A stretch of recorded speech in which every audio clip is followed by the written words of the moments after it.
Hello, can you hear me?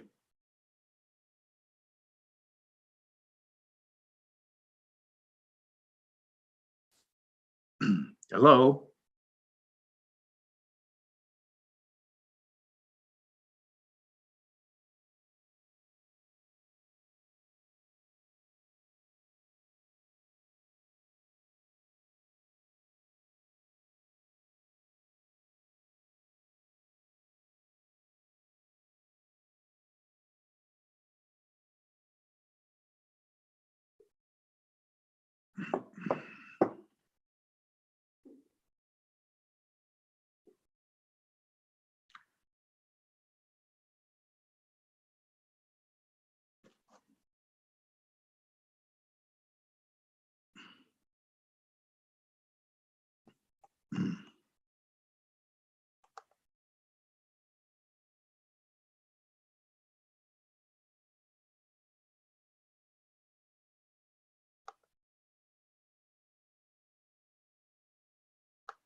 Can you hear me?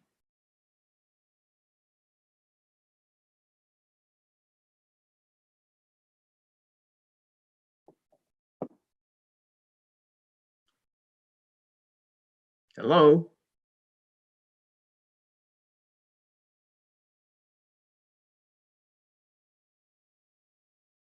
Hello?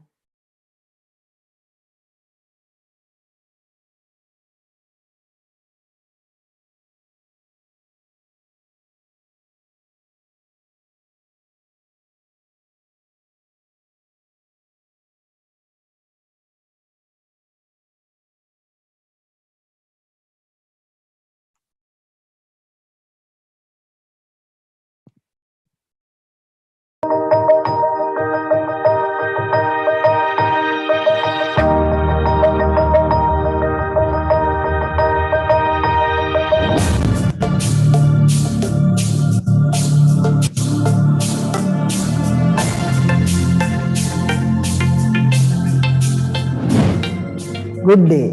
Welcome to the first International Conference of Management and Entrepreneurship conducted by the Faculty of Management Studies, the Open University of Sri Lanka. This time we have more than 70 plus presenters in different geographical locations. They are making their presentation with insight.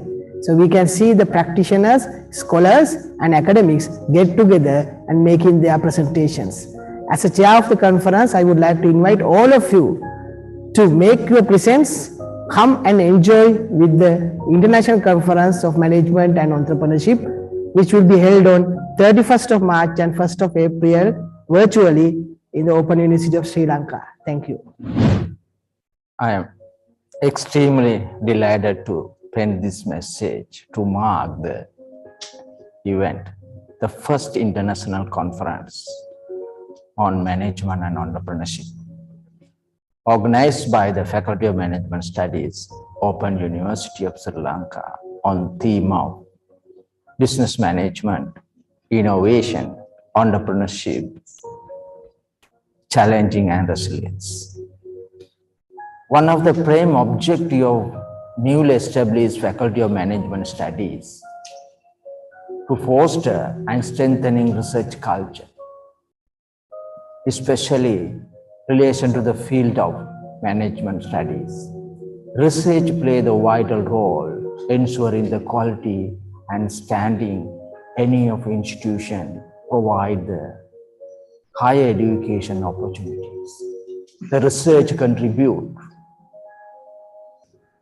no small measure in broadening existing knowledge base, in deepening our intellectual landscape.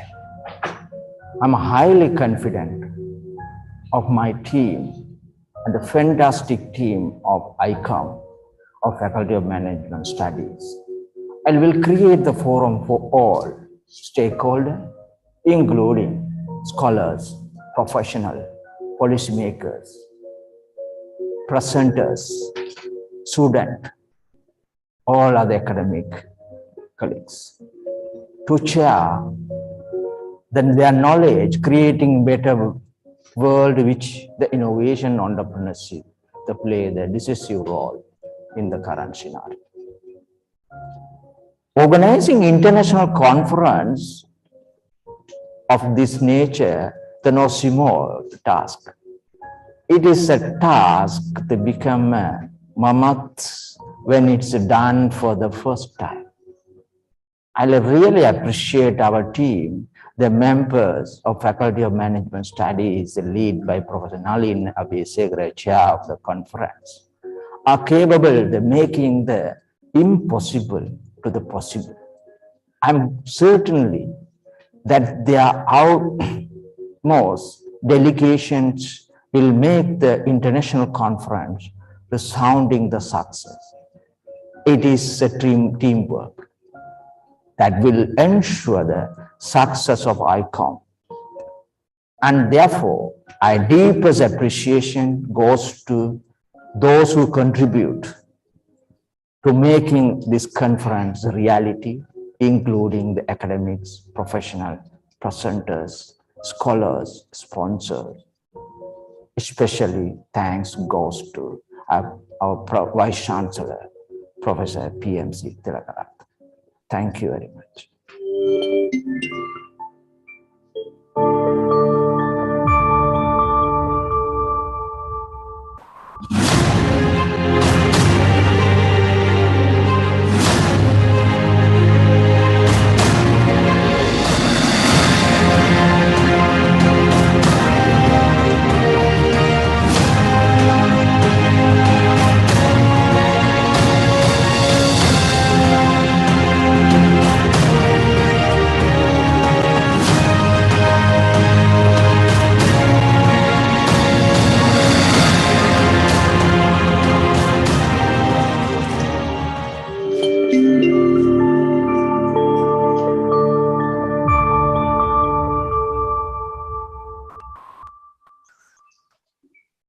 A very good morning, ladies and gentlemen. It's so exciting to see that all of you have got together to share this insightful experience with us.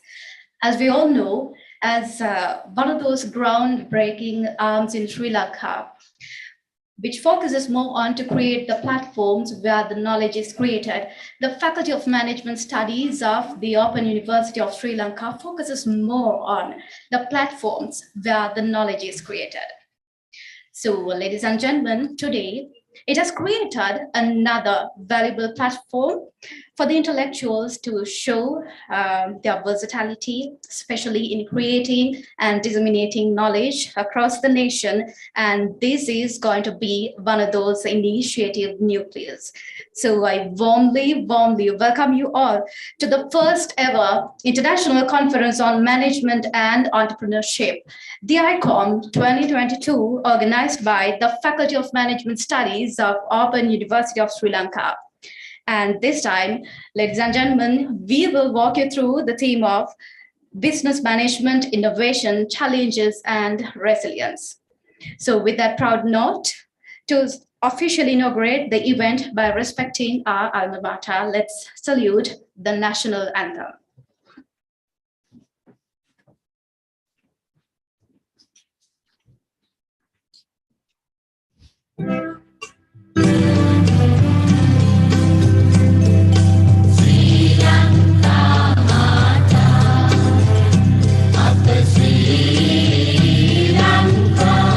Namo, Namo, Mata.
everyone. And now I would love to invite all our dignitaries that we have here today in this ICOME 2022 to join us in the traditional lighting of the oil lamp. So keeping in line with the rich traditions and cultures in Sri Lanka, and especially to enlight this event with your divine blessings, first and foremost, I would love to invite Professor P.M.C. Tilakaratne, the Vice Chancellor of the Open University of Sri Lanka, followed by Professor Sampath Amaratunga, the Chairman of the University Grant Commission Sri Lanka, Dr. Ramula Rasul, the Director of Postgraduate Institute of English, Dr. Ezen Morais, the Dean of the Faculty of Humanities and Social Sciences, Professor G.W.A.R. Fernando, the Dean of the Faculty of Natural Sciences, Dr. H.G.P.A. Ratnabira, the Dean of the Faculty of Engineering Technology, Professor S. Kugamurthy, Dean of the Faculty of Education. And we also have Dr. B.S.S. De Silva, the Dean of the Faculty of Health Sciences, followed by Professor V. Sivalogadasan, the Dean of the Faculty of Management Studies, Professor Nalin Abhisekara, the Conference Chair of ICOME 2022, Mrs. Vinta Jayasena, the Registrar of the Open University of Sri Lanka, and we also have Professor L.P.S. Gamini, the Head of the Department of Accounting and Finance of Faculty of Management Studies. We also have Mr. S.E.D. Senanayaka, the Head of the Department of Organizational Studies of Faculty of Management Studies, and he'll be followed by Mr. K.P. Nishanta, the Head of the Department of Human Resource Management of Faculty of Management Studies, followed by Dr. Sujivi Sapukotanage, the Conference Secretary of ICOME 2022.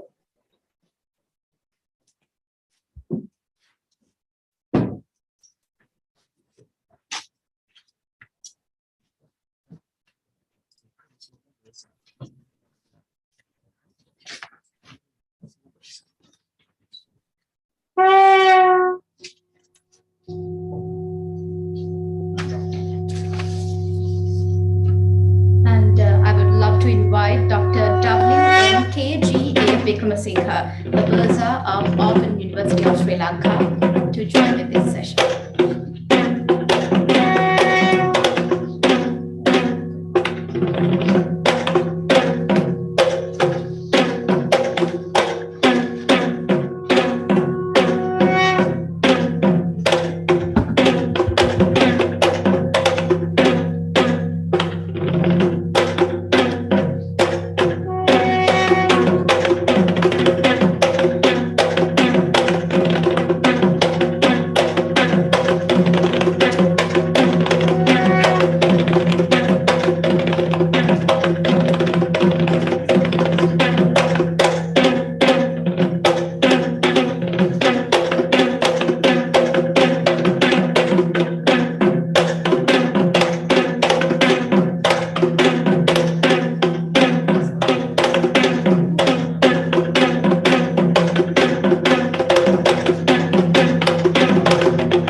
ladies and gentlemen. Let me now cordially invite Professor N. Abesekara, the conference chair of ICOME 2022, to deliver the welcome speech and to warmly welcome you all.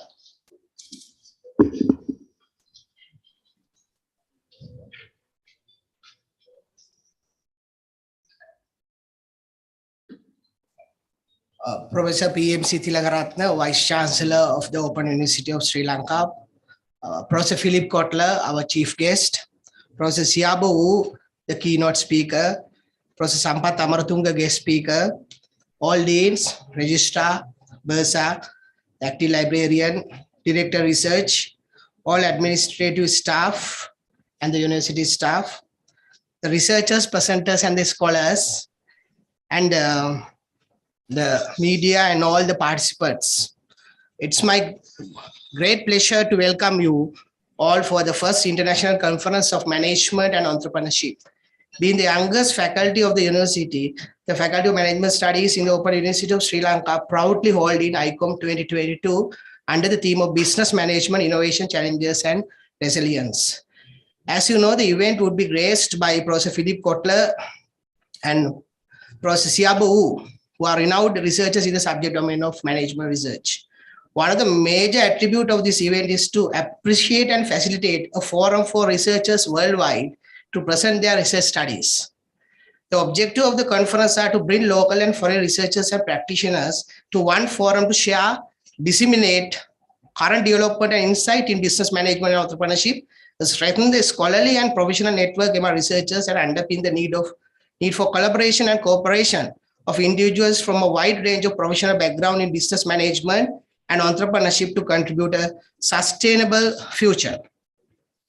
The ICOME actually, by looking at the context, has provided a cross-disciplinary forum for researchers and practitioners in management to address the specific research problems and conceptualizations in their own areas of expertise. About 70 authors are presenting their findings coming from different territories in the globe and making their presence with their valuable studies and conceptualizations. And also this pandemic situation and the economic crisis in Sri Lanka, we have to face different challenges altogether. If someone asks about the organizing conferences and priority list in developing countries, the most influential factors to be considered now, we have to have a different way of thinking, because we need to think of different dimensions in Sri Lanka.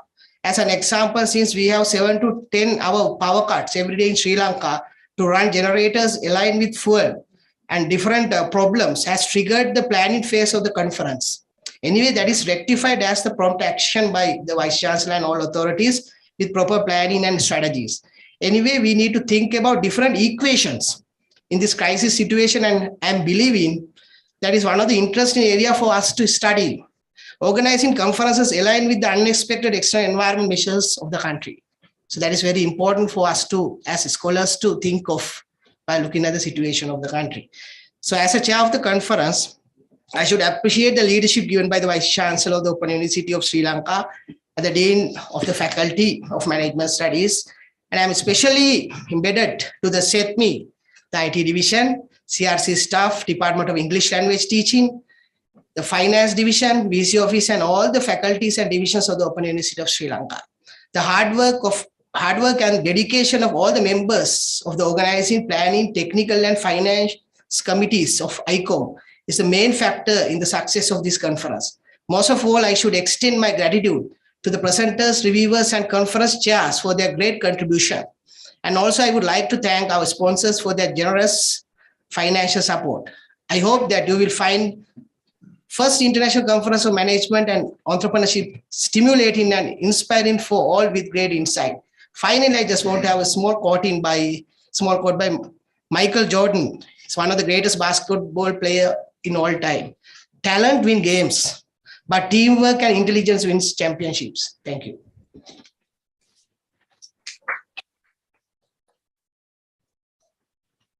Thank you, sir. Thank you so much for your insightful ideas. Yes, it is challenging, but we'll be able to challenge the challenge with this kind of insightful sessions. And ladies and gentlemen, next I would cordially invite Professor B. Sivalokdasan, the Dean of the Faculty of Management Studies, to address the gathering.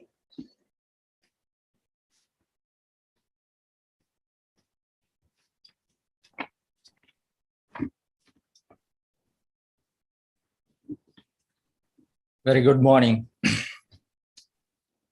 dear Vice Chancellor, Professor PMC Tilagaratne, and special guest, Professor Sampath Amaradunga, the UGC Chairman, Chief Guest, Professor Philip Kotler, Father of Marketing, and keynote speech, Professor Xiaobo Wu, Father of Secondary Innovations,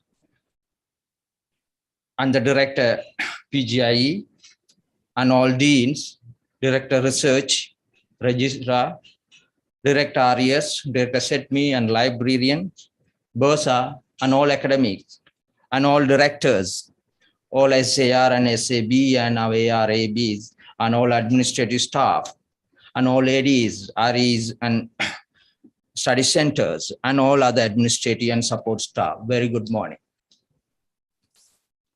I'm extremely delighted to be here to mark this event.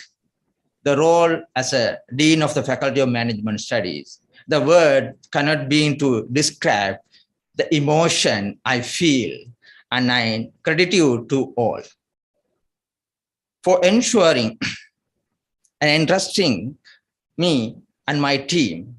I'm very happy and also proud of my FMS family. I know that it was our dream when we was established Faculty of Management Studies. The first international conference on research on management and entrepreneurship, ICOME, organized by the Faculty of Management Studies of Open University of Sri Lanka, on the theme of business management, innovations, challenges, and resilience, chaired by Professor Nalina Besegra. Thank you and congratulations, Professor Nalin and our conference team, especially our conference chair, Dr. Sujivi. Today, the event is graced by Professor Philip Kotler, the marketing group, and Professor Xiaobo Wu, the pioneer in innovations, who are renowned researchers and scholars with our UGC chairman, Professor Sampath Amaradunga, and our Vice Chancellor, PMC Tilagaratne. One of our primary objectives of the newly established Faculty of Management Studies to foster and strengthen the research culture, especially in relation to the field of management, as a research play a vital role and ensuring the quality and standing of any institutions that provide the higher education opportunities. The research contributes broadening existing knowledge based on the deepening our intellectual landscape. I'm highly confident that ICOME 2022 will create a forum for all stakeholders, including scholars, professionals, policymakers, and our students, to get together and share their knowledge in creating a better world in which the innovations entrepreneurs play decisive role. This noteworthy event could not have been reality if not enormous dedication of the faculty members, ably assisted and led by the organizing committee of the conference. Organizing an international research conference in this nature, as rightly Professor Nalin mentioned, in the economic crisis in Sri Lanka, and we facing difficulties in Sri Lanka to survive day to day. The task become a mammoth, and when it's done for the first time, it's another challenge. The member of the Faculty of Management Studies are capable of making it possible, impossible to possible. I'm certain that their utmost their dedications will make the international conference surrounding the success. It is the teamwork that will ensure the success of ICOME, and therefore my deepest appreciation goes to all those who have contributed in making the conference in reality. The FMS committed to realize the vision and mission of Open University of Sri Lanka while furthering the management education of the country through the ODL. We have 2 journal publications as a Sri Lankan Journal of Management Studies and Journal of Management Issues. And we create among the faculty members and students a sense of excitement, commitment, devotions. We look forward to nurturing our graduate who will have a knowledge, skill, attitudes, values, and commitment required to the making a better world for everyone. Before I buy, I want to acknowledge the contribution of our OESL family with the leadership of our Vice Chancellor, MC Tilakaratne, particularly our all Dean of Faculties, faculty members of FMS, have served with the determinations, commitment, with the supportive mandate. I must say the commitment you have all shown to our faculty and to our students inspire me every day. I'm grateful to you all, your service. Let me thank all those who have took time from their very busy schedule to share their kind remark and with us today. Especially thank to our chairman, UGC, Professor Sambat Amarasunga, and UGC community. And thank you, Professor Philip Kotler, the marketing guru, for their with us. And Professor Xiaobo Wu, pioneer of innovation, I appreciate and you're present and encouraging us. I'm very happy here to go to Professor Xiaobo Wu, my supervisor also. Thank you, sir. And with the great pride, I thank our outstanding faculty and staff, all of our distinguished invitees who have joined us today for the event. Ladies and gentlemen, we have taken a good look at the future. So every success has painful story. Every painful story has success ending. Accept the pain and get ready for success. Make it impossible the possible. Thank you, everyone. Thank you very much for being with us today. All the best.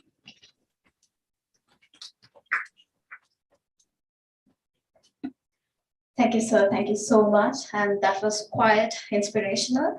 And ladies and gentlemen, let me now cordially invite Professor P.M.C. Tilakaratne, the Vice Chancellor of the Open University of Sri Lanka, to address the gathering.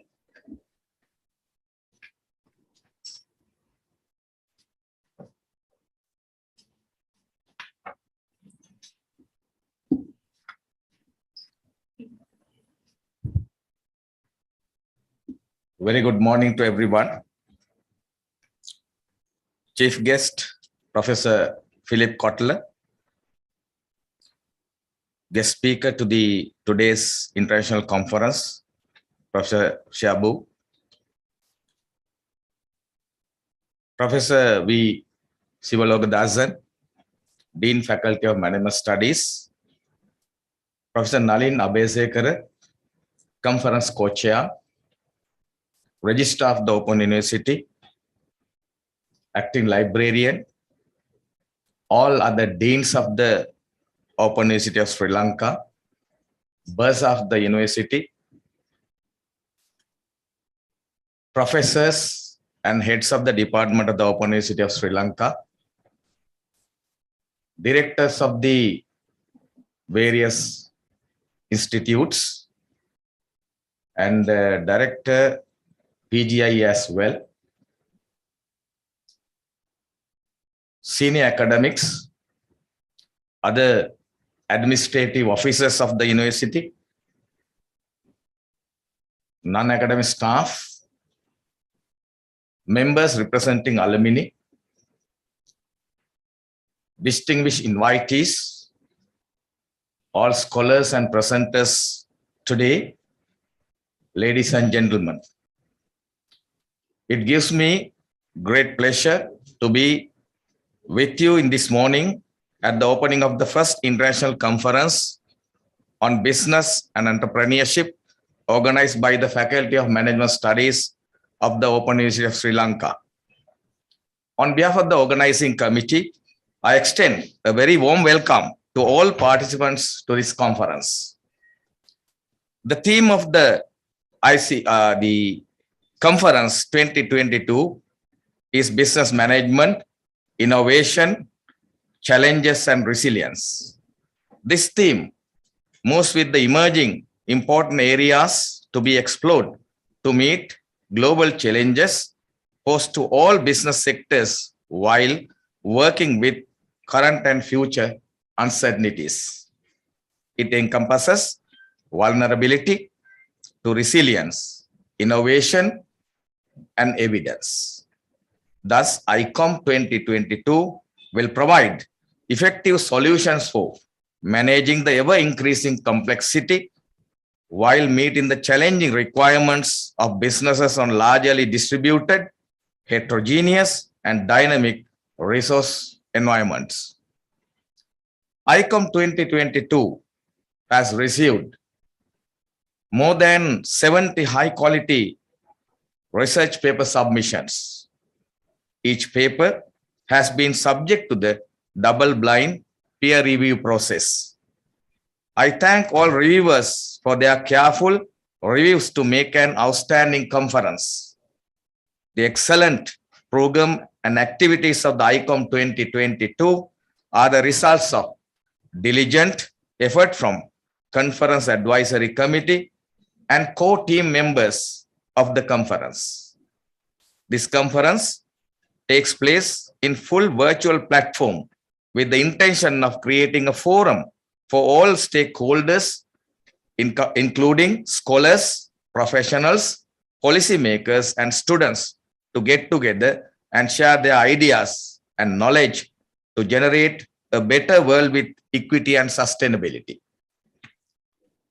This conference is not only confined to presenting research papers, but also it's embedded other value-added features such as doctoral colloquium, well-renowned 3 minutes thesis competition, technical forum encompassing 7 contemporary important subject areas, and declaration of the marketing day in Sri Lanka. Organizing an event of this nature needs a collaborative, dedicated effort of all members of the organizing committee. Therefore, I'm very grateful to Conference Advisory Board members, Conference Co-Chair,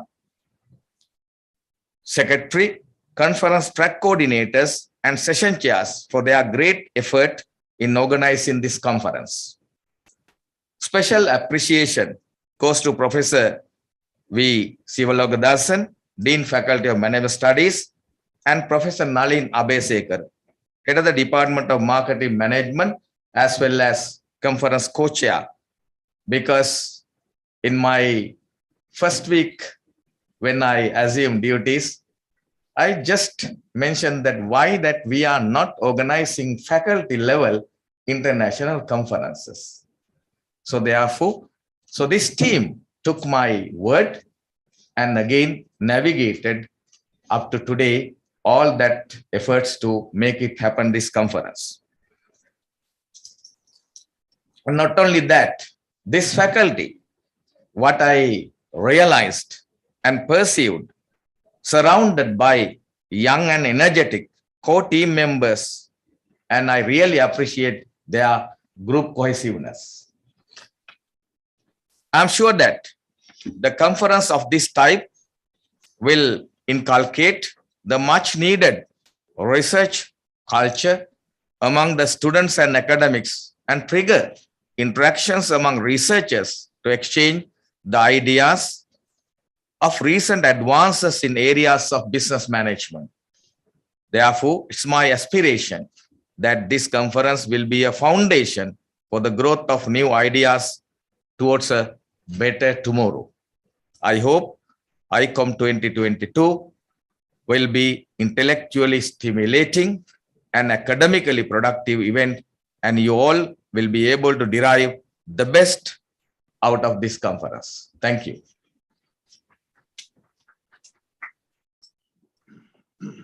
Thank you, sir. Thank you so much for your words. And I cordially invite you again to the stage, and we have another ceremonial instances. I would like to invite Professor Nalin Abhisekara, the conference chair of ICOME 2022, to hand over the conference proceedings.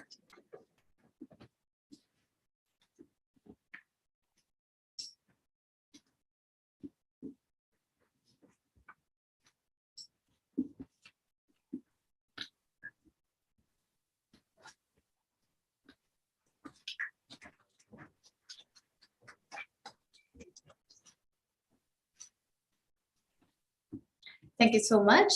And ladies and gentlemen, now we have come into one of those awaited sessions of today's conference. So the time has come to the speech of the chief guest, and I would like to invite the conference chair, Professor Nalin Abhisekara, to introduce the chief guest of International Conference on Management and Entrepreneurship, the ICOME 2022.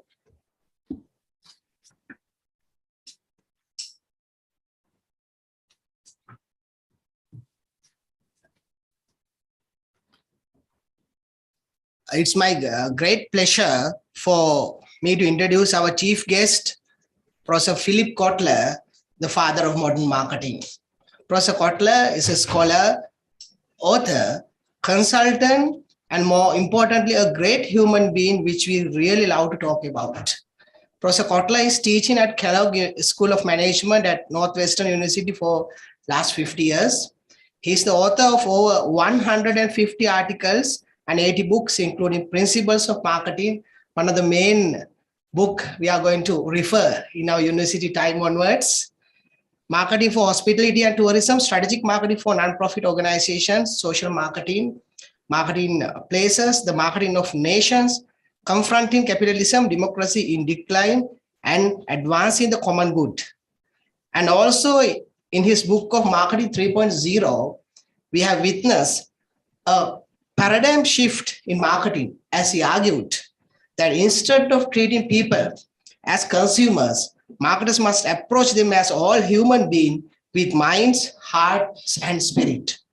His research covers the strategic marketing, consumer marketing, business marketing, professional services marketing, and e-marketing.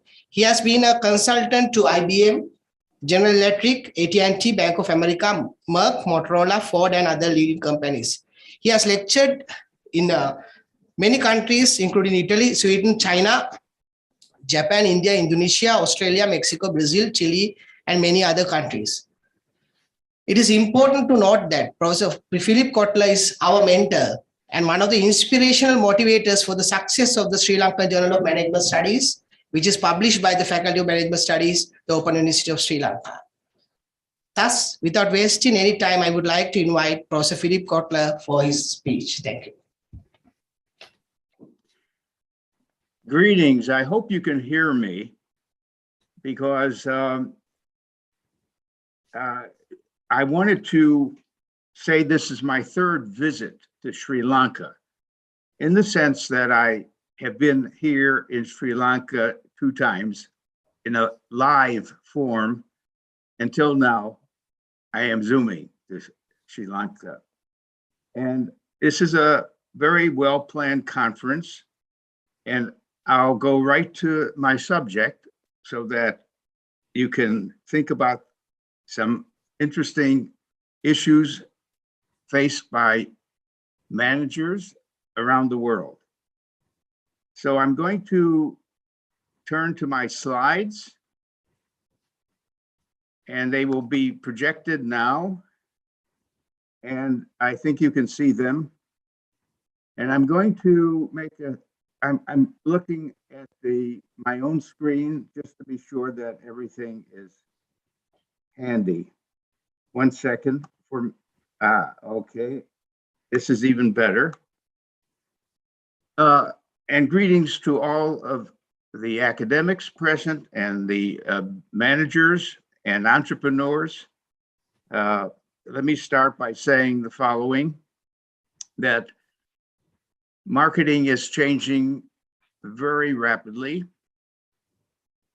I would first want to, before I talk about the future of marketing, I want to talk about what it really is. It is a part of economics. As in the social sciences, it comes close to being the field of economics, but it's applied economics. It's not the economic theory that we often read about, demand and supply and scarcity and things like that. All of that applies, but this is economics trying to be useful and to guide the readers and the students and the business people to intelligent decision making. So it's applied economics with a social character, and it is a force that shapes our wants and our lifestyles more than we really realize. Of course, so many things shape our lifestyles, but marketing, advertising, sales force, all this creates and diffuses lifestyles. And the field is undergoing continuous change. I know this because I remember an interesting episode when a CEO came up to me and he said, "Would you sign a copy of your book?" And I said, "Of course." And I looked at the book, and it was my first edition of Marketing Management, written in 1967. And I said, "Are you still using that book?" He says, "Yes, whenever some problem comes up." Remember, I cover finance and marketing and human resources, so I go to your book. "And do you find many answers?" And he says, "Yes, there's a lot of guidance in that book." I said, "Well, the thing is, it has very little on branding, because when I first did the book, there was only 3 pages that I devoted to branding. It has nothing on digital." So he said, "Are you trying to sell me a new edition?" I said, "Of course I am, but it's not to get the money from a new edition. It's to make your decisions much better, because marketing has changed. And that's what you have to use 21st century marketing, not 20th century marketing." Okay, so what is the purpose of marketing? Here's a statement I like to use. The purpose of marketing is to create, communicate, and deliver value that satisfies a target market's need or desire at a profit to the supplier. It's, to be brief, CCDVTP, create, communicate, deliver value to a target market at a profit. We can go beyond that. We could say that not only good companies, but great companies do the following. They see that the higher purpose of marketing is to innovate new and better products and services and create new markets. And I might say the supreme purpose of marketing is to enhance the well-being of your customers and society as well. Now, there are tenets to the field of marketing that are very well known. I mean, this is a field that is buyer-centered. It is not product-centered. It is buyer-centered. You are designing your company to satisfy the needs of your target customers who you want to enhance and increase their well-being. And we use the 4 A's, we use the 4 P's, we use the 4 C's. I don't want to go into them, they're just in front of you. And we do segmentation, targeting, and positioning because we cannot be Coca-Cola. We cannot make a drink for the whole world. We wish we could, but we got to be smart and choose a segment of a market that we can serve better than anyone else. And we position ourselves once we have that segment in mind. And then we go through a whole process, a planning process, starting with marketing research, because you can't go to serve a market that you have no information about. You must always start with understanding that market. And we understand it so well that we segment it and know which part of the market we're going to target. So we have defined a target market, a TM. We have to say what we're planning to offer. What is our value proposition, our VP? And once we're at that stage, we're ready to do the marketing plan, the MP. We're ready to implement it. And we're going to take control. We're going to watch what happened. Did we achieve our desired outcomes? And when we don't, we take that very process and work it backwards. Had you done a poor job of implementation? No, it was a pretty good job. Did you have really a good marketing plan? Well, we thought we did. Were you using the right value proposition? Well, I thought so. Did you go after the right target market? Et cetera, et cetera. So by working backwards, you can isolate and find what went wrong and why your sales didn't achieve the outcome. So let's move forward. There's a real problem happening in the world, and this is a post-COVID problem. So we are really not post-COVID because I see everyone with masks, and I understand that, and we're doing the same.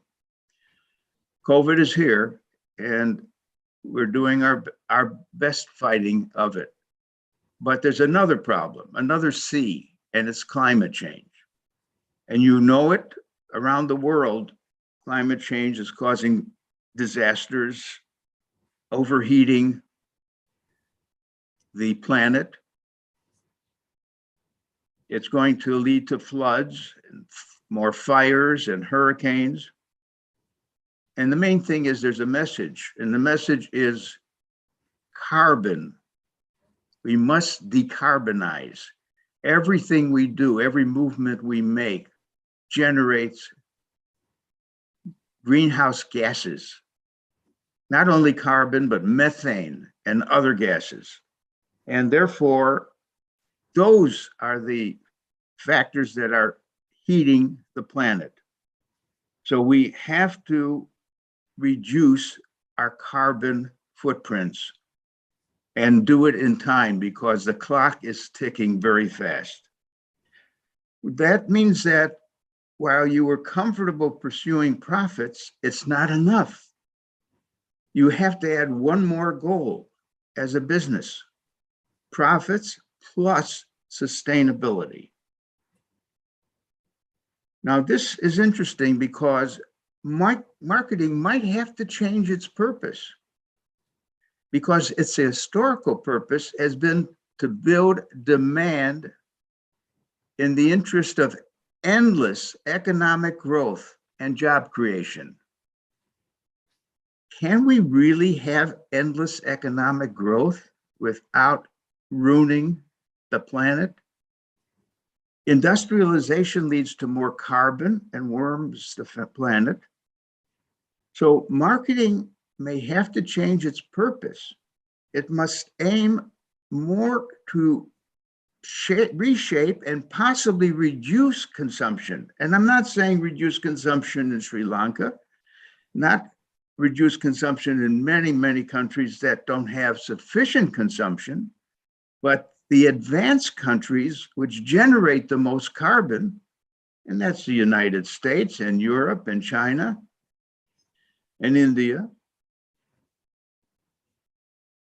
India is not yet that advanced, but I hope it is. I've been telling them for years, wake up, you have been a sleeping tiger. In any case, we need to start possibly reducing consumption in the advanced countries. And the means by which we do it are marketing means. It's interesting, but except we call it social marketing, because the aim of commercial marketing is to satisfy any need that exists. Let's say a lot of people like to smoke cigarettes. Commercial marketers say, fine, we'll make cigarettes for you. A lot of people like to gamble. So a hotel says, good, we'll create a casino where you can gamble. So we don't judge needs in traditional marketing. I think that has to change. At least there's a branch of marketing called social marketing that tries to correct the excesses of commercial marketing. We now say we've got to conserve our resources. Yes, human wants may be endless, but resources are limited. And therefore, we have to use our resources more carefully. We must recover, reuse, and recycle existing products and resources. And we have to make sure that we use water carefully. We don't let plastics damage our oceans. There's so much plastic in our oceans that the size of Texas. And we got to lower our temperature. If we're overheating things, we've got to use the best lighting, most long-lasting lighting if possible. You know all of this. So we move on and say this. Our companies should increasingly take a stand and stand for what is good for society, as well as what is good for profits and sustainability, because there are social problems that you know about everywhere. Underneath a lot of it is income inequality, the injustice of people being poor and remaining poor as hard as they work, and a few people earning so much that there's no real decent sharing of income. And no company can solve this problem by itself, hunger and poverty.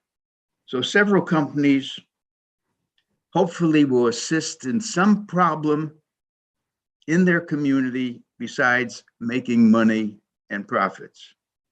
In fact, look at this. In an earlier book I wrote, where we studied 45 companies, we found that most of them had a cause. Avon sells, has entrepreneurs, young, normally women, who sell goods by knocking on the door of other women and saying, I want to be your friend. I have a lot of products that you might need.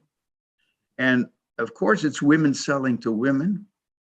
And one of the concerns women have is breast cancer. And Avon has been stellar in raising millions and millions of dollars through all kinds of efforts to use for research to work on that problem of breast cancer.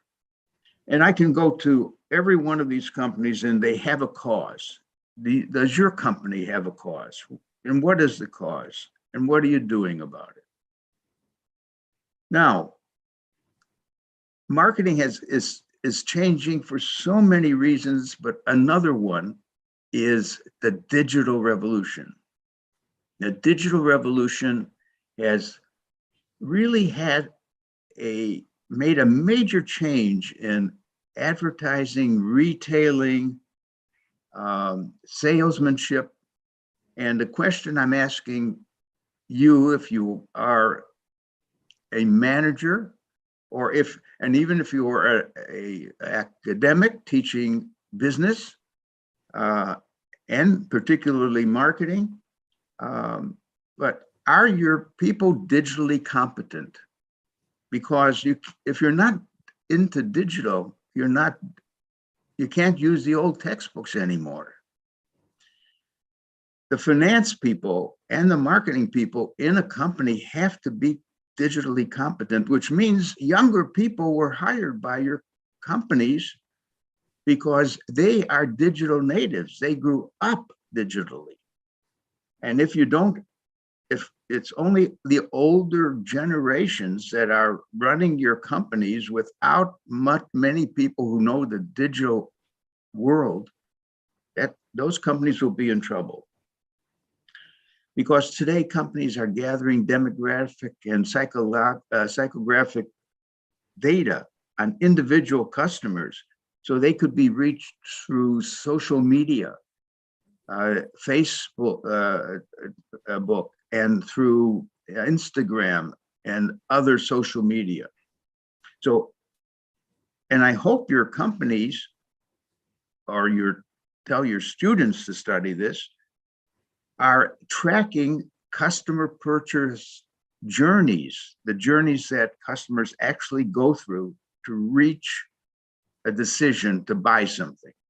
I'll say more about that. Is marketing changing? Yes.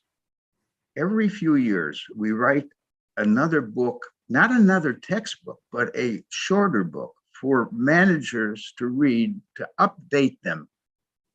So we wrote Marketing 1.0, 2.0, 3.0, 4.0, 5.0, each one showing the changes that we have to accept. For example, Marketing 1.0 is really a description of rational marketing, where you say, well, I have a good product, I'm pricing it right, it's bound to sell. What else should a customer know about it? Well, that doesn't work that way. Most customers, at least consumers, are emotional buyers. I would say 70% of their decision-making is emotional or based on habit, based on impulse. And how could you do functional marketing successfully by just being rational about it? And then in 3.0, we wanted to talk about the real ultimate purpose, well-being marketing. And then when 4.0 was written, we said, guys, move from traditional to digital. And now in 5.0, we brought a lot of digital tools to the attention of the marketing profession. I'm going to skip this. Here's the story. When you have to think about generations. The baby boomers are running your companies now. The Generation X people are probably making up your managers in companies. The Generation Y people are in their 20s, their late 20s maybe now. They're the millennials.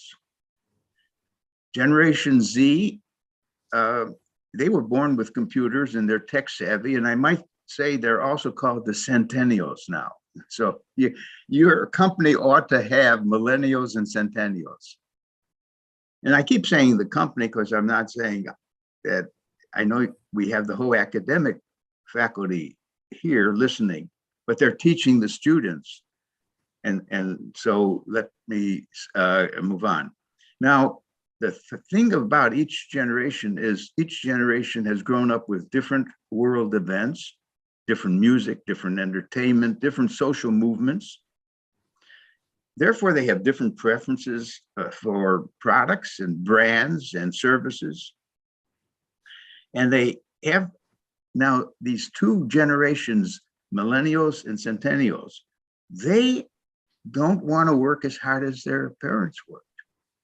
They want to have good balance between work and family, work and friends. And they also care about the environment because those two generations grew up hearing about the problems of pollution in the air, poor water quality, and so on. And therefore, they want to work for a company that cares.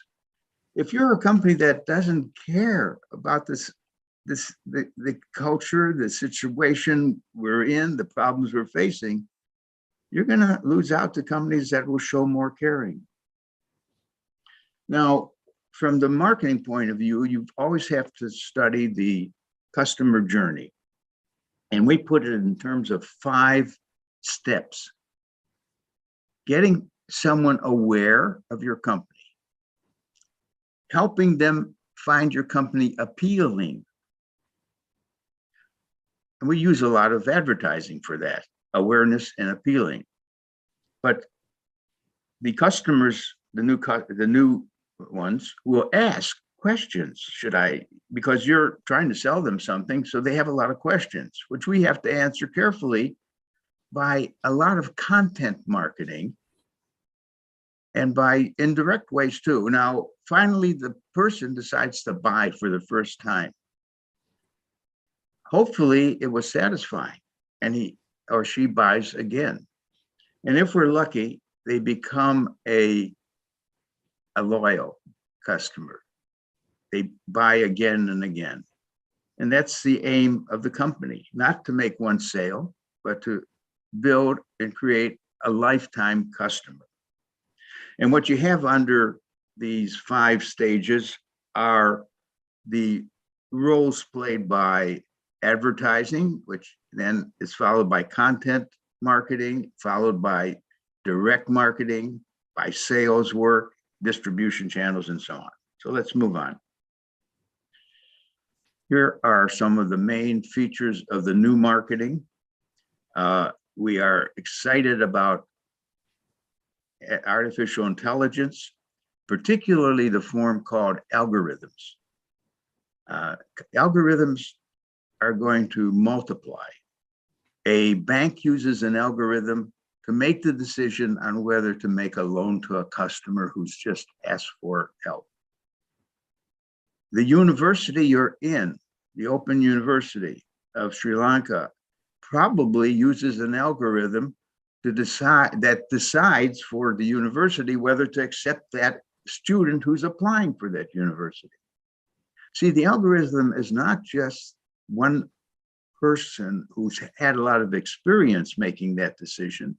It's more than that. It uses the experience of the person who is pretty good at judging a student who applied, but it enriches it with more variables that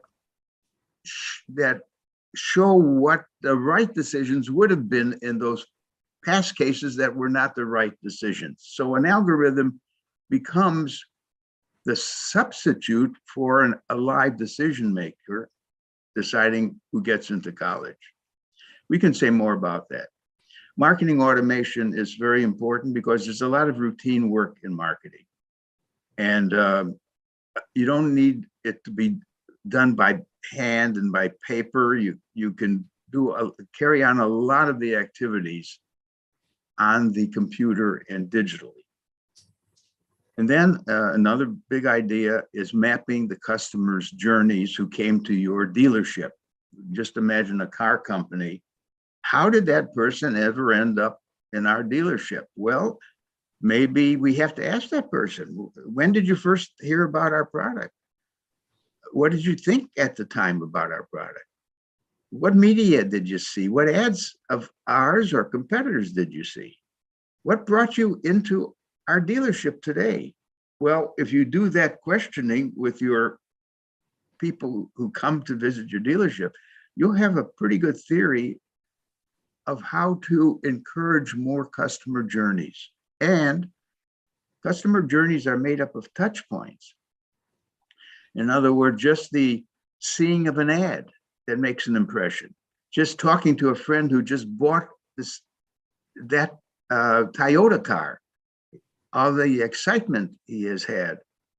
That's important. So you must do very good touch point marketing. You must be present at the touch points along the journey. Another concept is personas marketing. Your marketing people have to send out communications and ads. Do you know who you're trying to reach? What does that person look like? Are you in the business of trying to sell clothing to women between ages 35 and 50?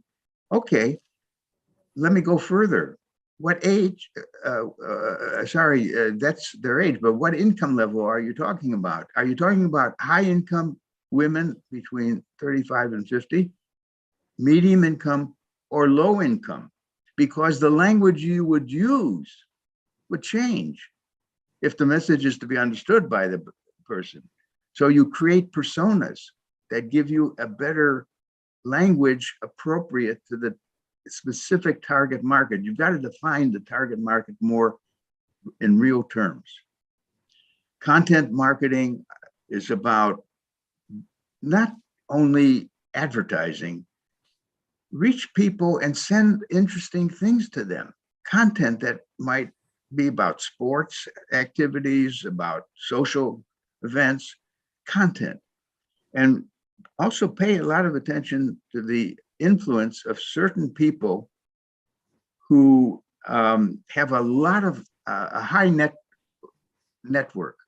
They have so many fans, and if they start talking about your product to their large network, well, they're doing your advertising for you.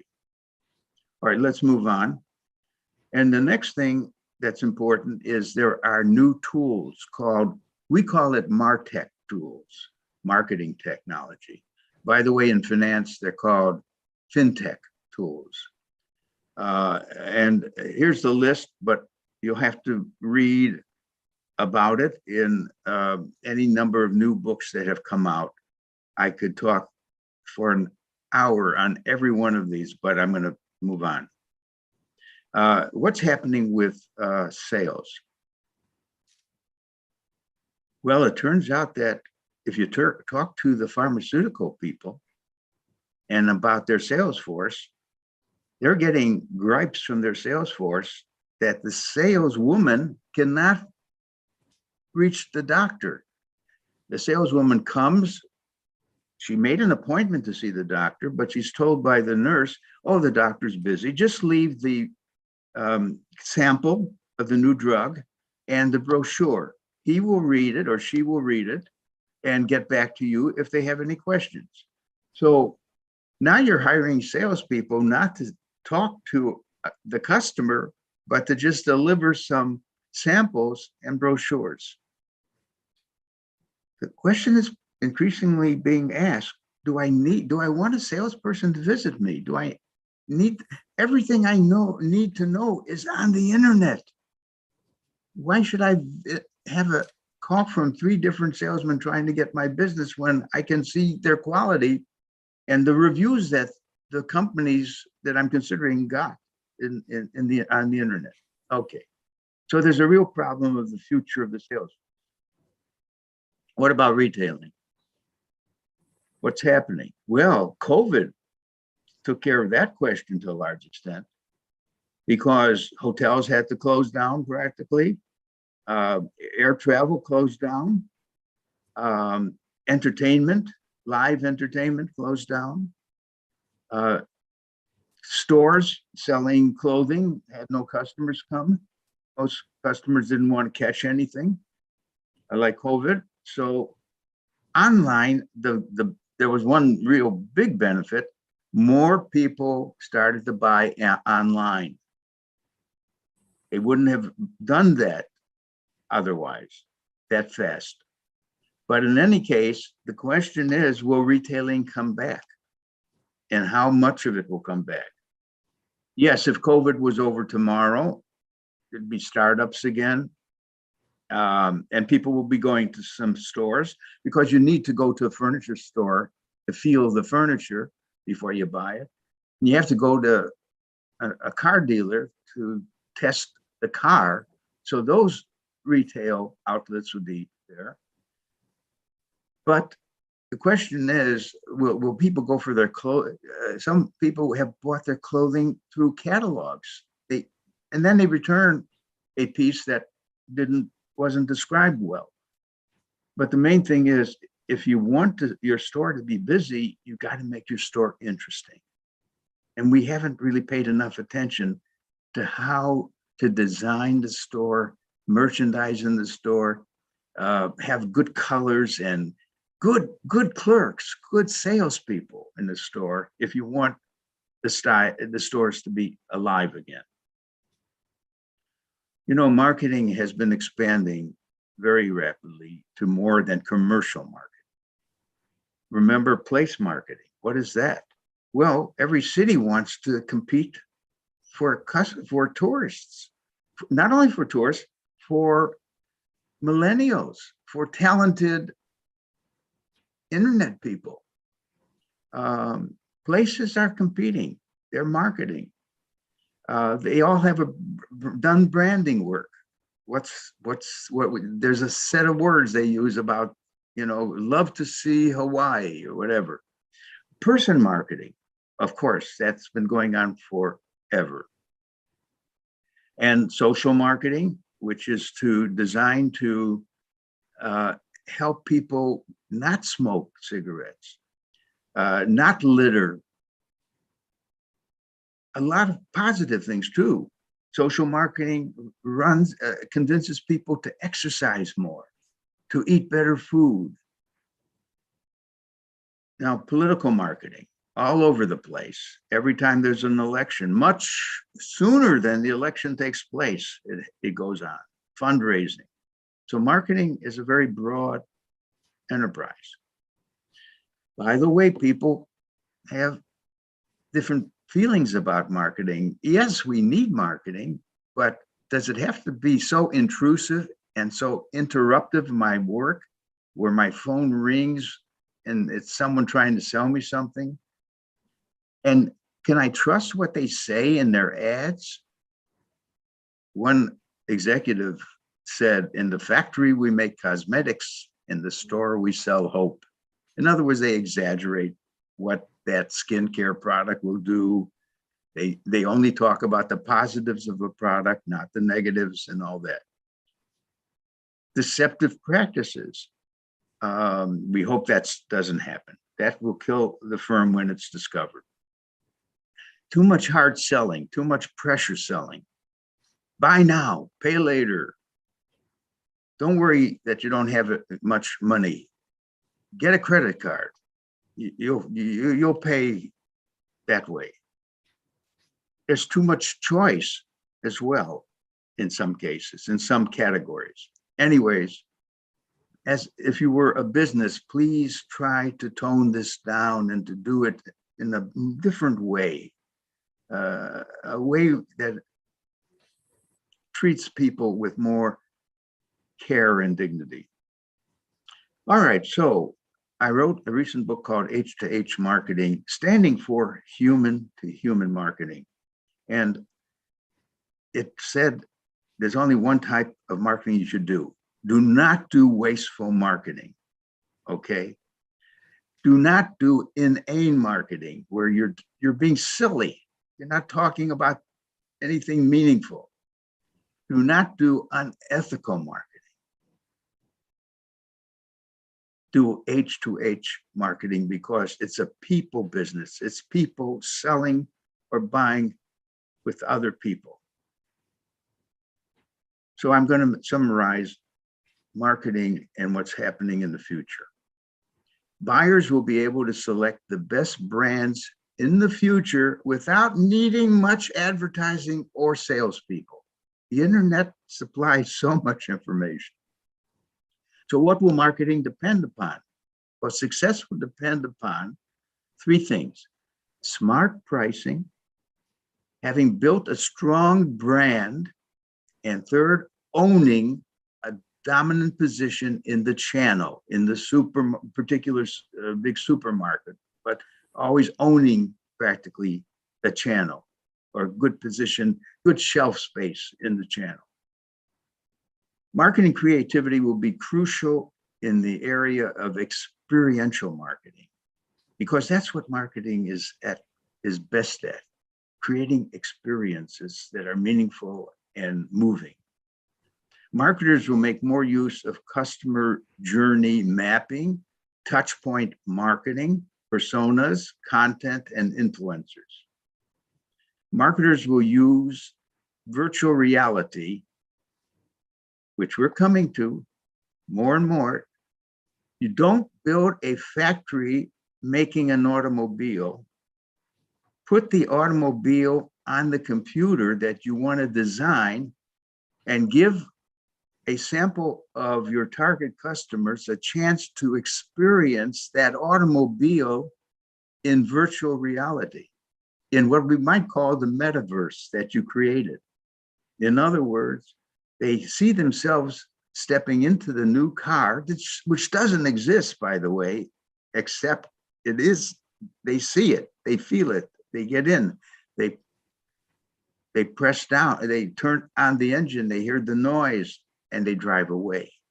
Now, if they report being very satisfied with this experience, they want to buy the car. You haven't made it, but at least you know, so many said they want to buy it. Now you can build the factory. Okay. And another thing is marketers will use more neuroscience tools to identify the best stimuli. And please add to the firm a neuroscientist, an expert in brains and brain research and how the brain works. Well, let me conclude. You've been very kind listening to me. Within 5 years, and I say this to companies to scare them, of course, within 5 years, if you're in the same business you are in now, you're going to be out of business. Well, thank you. I know there's other speakers and you're looking forward to hearing from them. Thank you very much for the honor of being invited to your first conference that deals with management and entrepreneurship. And best of luck in running your conference. Thank you.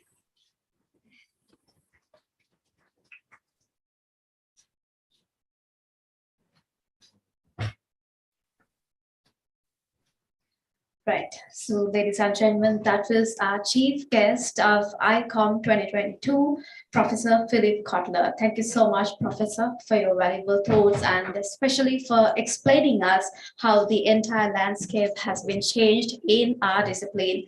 And the time has come to the keynote speech. So I would love to invite Professor V. Sivalogadathan to deliver the profile of the keynote speaker of the day.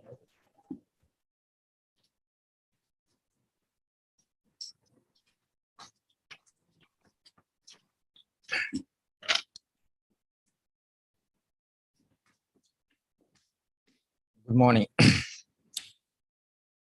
I'm proud of introduce Professor Xiaobo Wu, Zhenjiang Chair Professor, honored by Ministry of Education, China, QZ Chair Professor of Innovation and Strategic Management.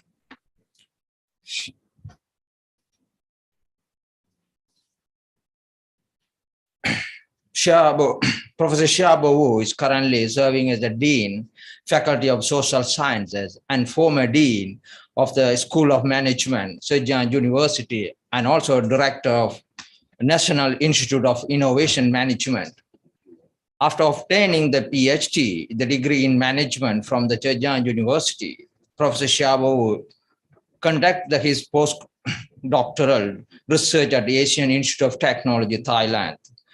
And he had been visiting scholar of Institute of Manufacturing and Dutch Institute of Management Studies at Cambridge University, and Fulbright visiting scholar at the Sloan School of Management, MIT, USA.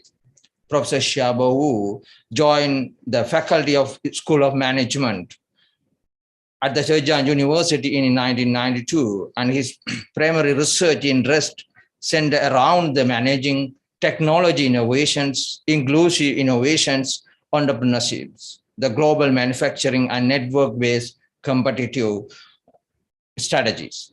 He has published over 300 research, academic paper, and over 30 books, and serves on an editorial board with a scholarly journal, including IEEE and Transactional and on Engineering Management, and Asian Institute of Technology Innovations, and Journal of Engineering Management, etc.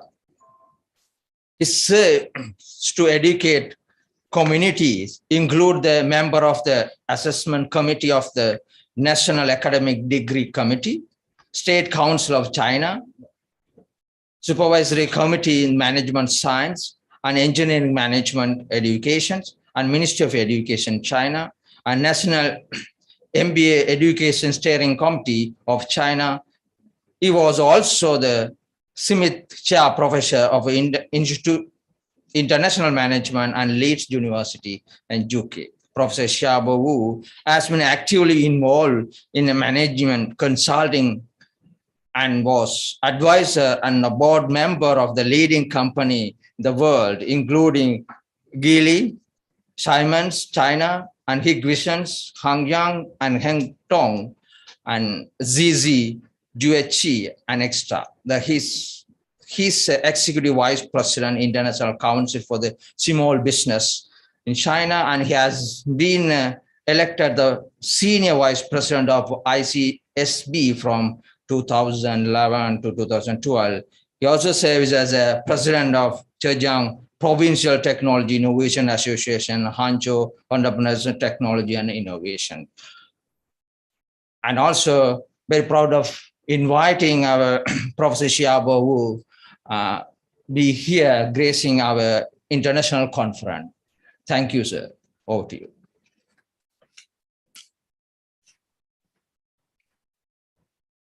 Hello. Good morning. I'm so pleased to be invited as the speaker at the first ICOME. Actually, that's my big honor to say that as a professor from the developing countries, we experienced a lot of changes, much more changes than those developed nations, actually, yeah, especially China. And also, I'm very happy to see Siva here. Many years already, long time no see.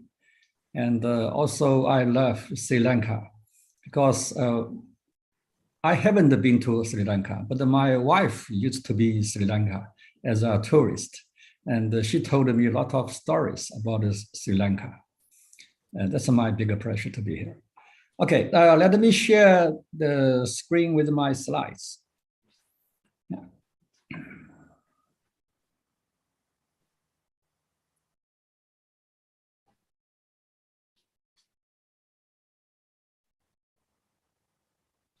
Okay, I think you all see the screen right now. And my topic is that how the data technology-based marketing helps the poor. I think because all of us from mostly my audience from the developing nations, so we see our concern about the poor. And the people used to see the data technology, that's the high tech, as a bigger gap between the, enlarge the gap between the rich and the poor. But in fact, if we do something right, so we can use the data technology to help the poor a lot. So I will addressing some lessons in China and also to see some academic questions here. Yeah. Okay, that's already introduced by Siva. Actually, anyway, this guy is smarter than me. Okay, I'm from China, Hangzhou city, just located here, as you see. You see, that's the city is called the economic locomotive and the land of entrepreneurship. So for our conference today, the main theme, one of the main theme, also the entrepreneurship. So I will addressing something related with entrepreneurship. Even more, we see the Alibaba based and was born here and rising from here and known worldwide right now. And the city is very beautiful. And that's my university. And the key question here that in the year of 2005, the big journal Science raised the 125 questions, the big questions, mostly are scientific questions. But the one of the question related with our social science, they ask, why do some countries grow and others stagnate? So look back to the last century, the rich country and the poor country, the gap still there and even enlarging. Not so many countries catch up with the rich countries. So that's why. That's the big questions. So we see in general, the technological level of developing nations are much lower than the developed nations. So with the catch-up routes, we make so much efforts try to catch up. Why so many countries fails? So nowadays, so many countries have fallen into so-called mid-income trap. So how to go through this trap? That's the key question here. Anyway, we see China as the exception. In last 70 years, especially in last 40 years, China succeeded in the catch-up, and even in some area, we go beyond the catch-up. So a lot of reasons. Today, I will addressing some reasons for it and take some examples. So my talk, including the 4 pieces. The first, the poverty reduction, or we say the poverty elevation in China. And the second, could data technology-based marketing help the poor? And the third, the question is, we should rethinking of the inclusive innovation. The inclusive is so important, especially for developing nations, and some implications. The poverty reduction in China is the long-term effort. Look at this chart. We could say when we tracing back to 60 years ago, China, you see the GDP share of the world is much lower, just about 4.3% of the world. But at the same time, our population is more than 1/4 of the whole world. So how poor you can imagine it. Yeah. So when we look further, we see that after the reform, at the beginning of 1980s, China began to rising. And especially 30 years ago, here, at the beginning of 1990s, China seems to take off, developing faster and faster. So what's the main reasons? Now China's GDP share of the world, that's about 18%, about 18%. So but compared to its population share, it's still below the average. So why we call China as the developing nations? We are still developing. So that's the general situations. But we see that why China could developing so fast? There are lots of questions, lot of queries from outside China. People say Chinese government's policy are the worst policies because the tangible hands. We see the tangible hands from the government, and we see the companies, lots of companies being called as the copycats. Yeah, from especially the Western society, we could see that. Yeah, but why China is so successful in the last 70 years, especially in last 40, 30 years development? Yeah, so that's the big questions. And look at those poor, the rural individuals, especially we see most of the poor people are the rural people, just like Sri Lanka and India and some other countries, we see that. So we see that the annual net income below the poverty, the standard is about 2,300 RMB. That's defined in the year 2011. At the year, when we're tracing back, 5 years back, we see China still have over 30 million poor people, especially located in the rural area. But now, after 3-4 years later, it became zero. Now, how China succeeded in the poverty alleviation to the zero. So we see that. So look at this chart. Yeah, we see the poverty population very quickly decreased. So why is it decreased so fast in last 10 years, in last less than 10 years? We should ask the questions. And compared to the world, the poverty in China used to be very high, you see, 30 years ago. So almost double than the average of the world. But now we see 30 years later, it became almost zero. Yeah, so that's the big achievement. So the people, for the poor, we see that why they are poor. There are a lot of reasons. The one important reason is that those people are excluded from the mainstream markets. At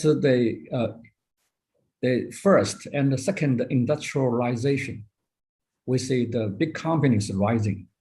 But for the people in the rural area, they are not so much included to the big companies' businesses. They are lacking of a lot of things. So basically, we see the market limitations located in 3 areas. The first is the capability because of the education background and their family background. So we see the capability constraints, the first one. The second, we see the geographically disadvantaged. So in China, mostly in the mountain area, in the remote areas, they lack of the resources to develop. So that's also the big obstacle for those people. And also the third is the financial issues, lack of the fund. For those rich investors, they are not so much interested to invest in the poor because the return are low. The return not so good. So that's mainly we see the 3 reasons for the poor. So how could China elevate it, a reduction make the reduction for the poverty so quick? So technology, especially, is the key issues. Just also like Professor Kotler just mentioned, the data technology marketing might be the new paradigm.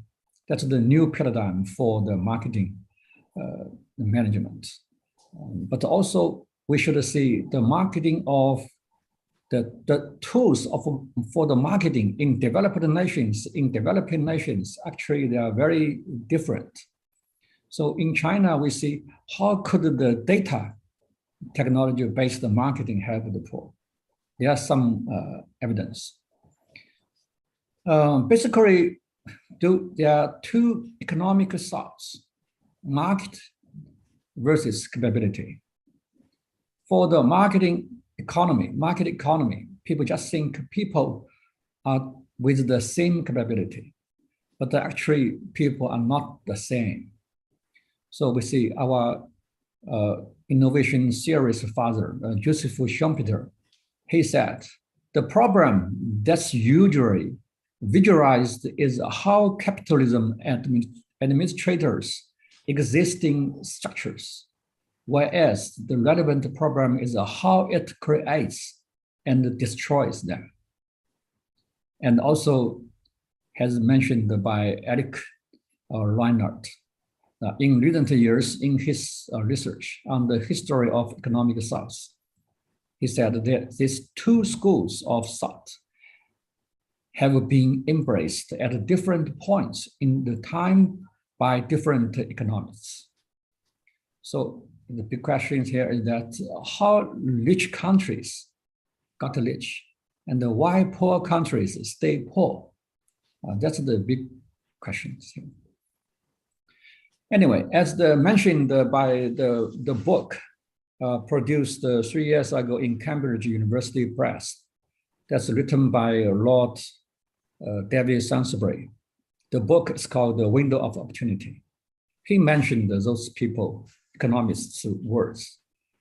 As mentioned by the Paris and the Sut, the new techno-economic paradigm bring the opening of the window of opportunity.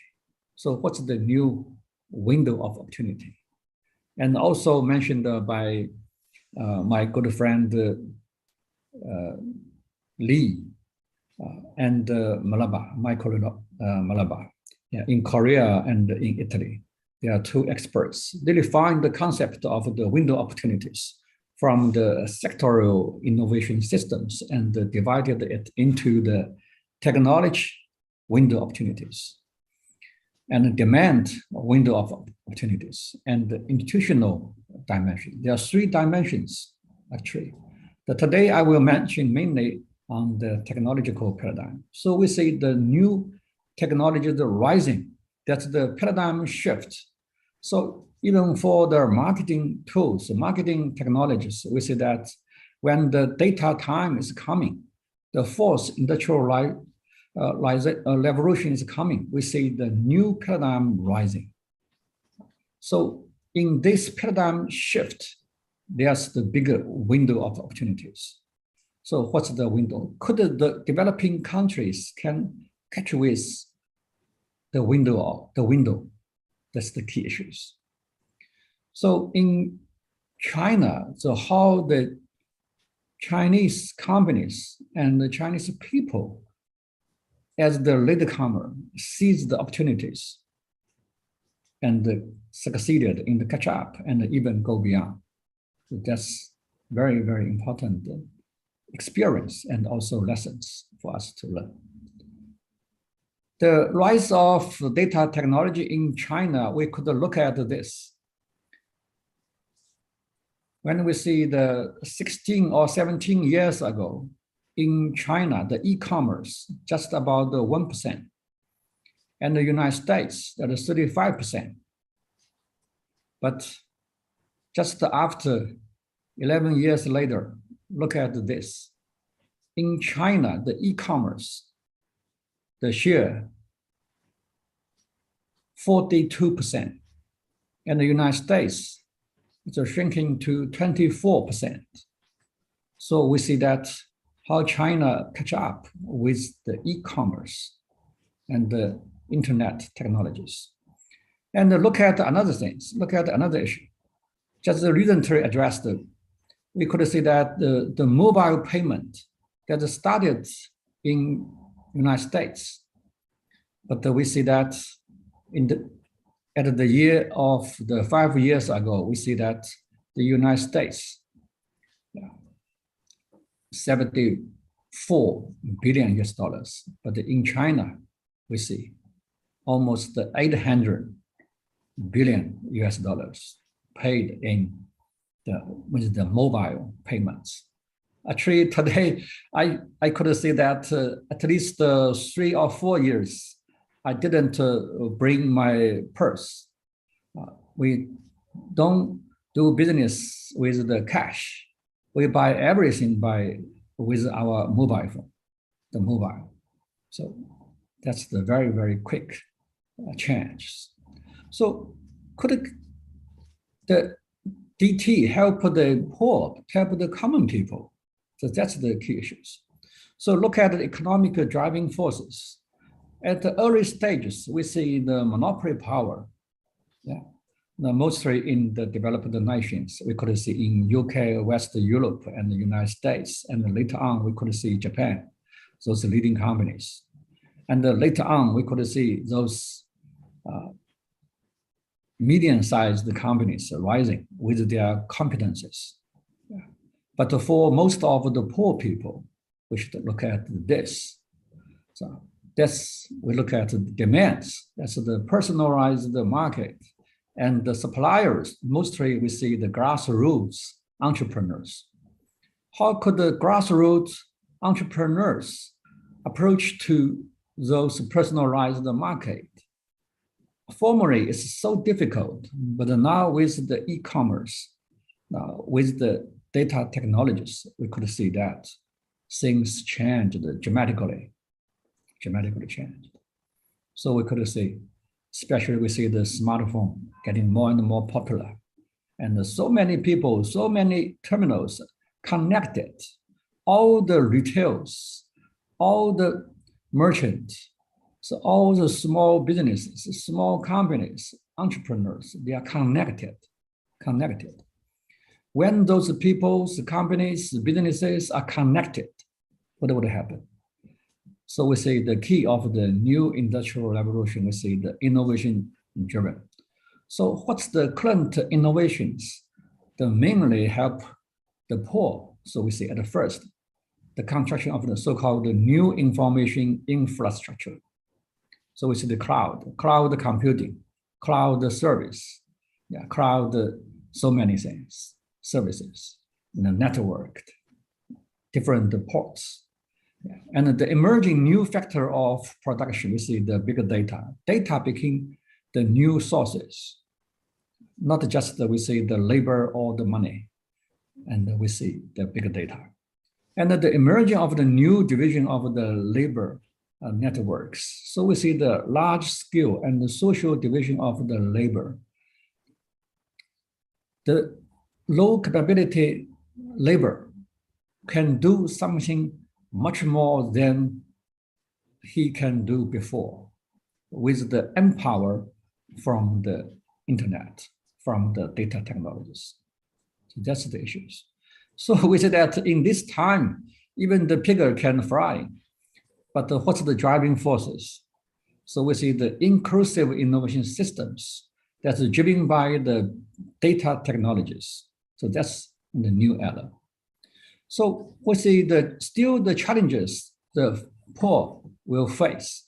We see the weak industrial base, slight brand effects of the agricultural products, especially agricultural products, and the high logistics costs, and the difficult upward trends of the agricultural products, and the lack of professional talents, and especially the leaders, the entrepreneurs, the hybrid talents, and the insufficient financial support, and the poor ability in sustainable operations. So that's the key question.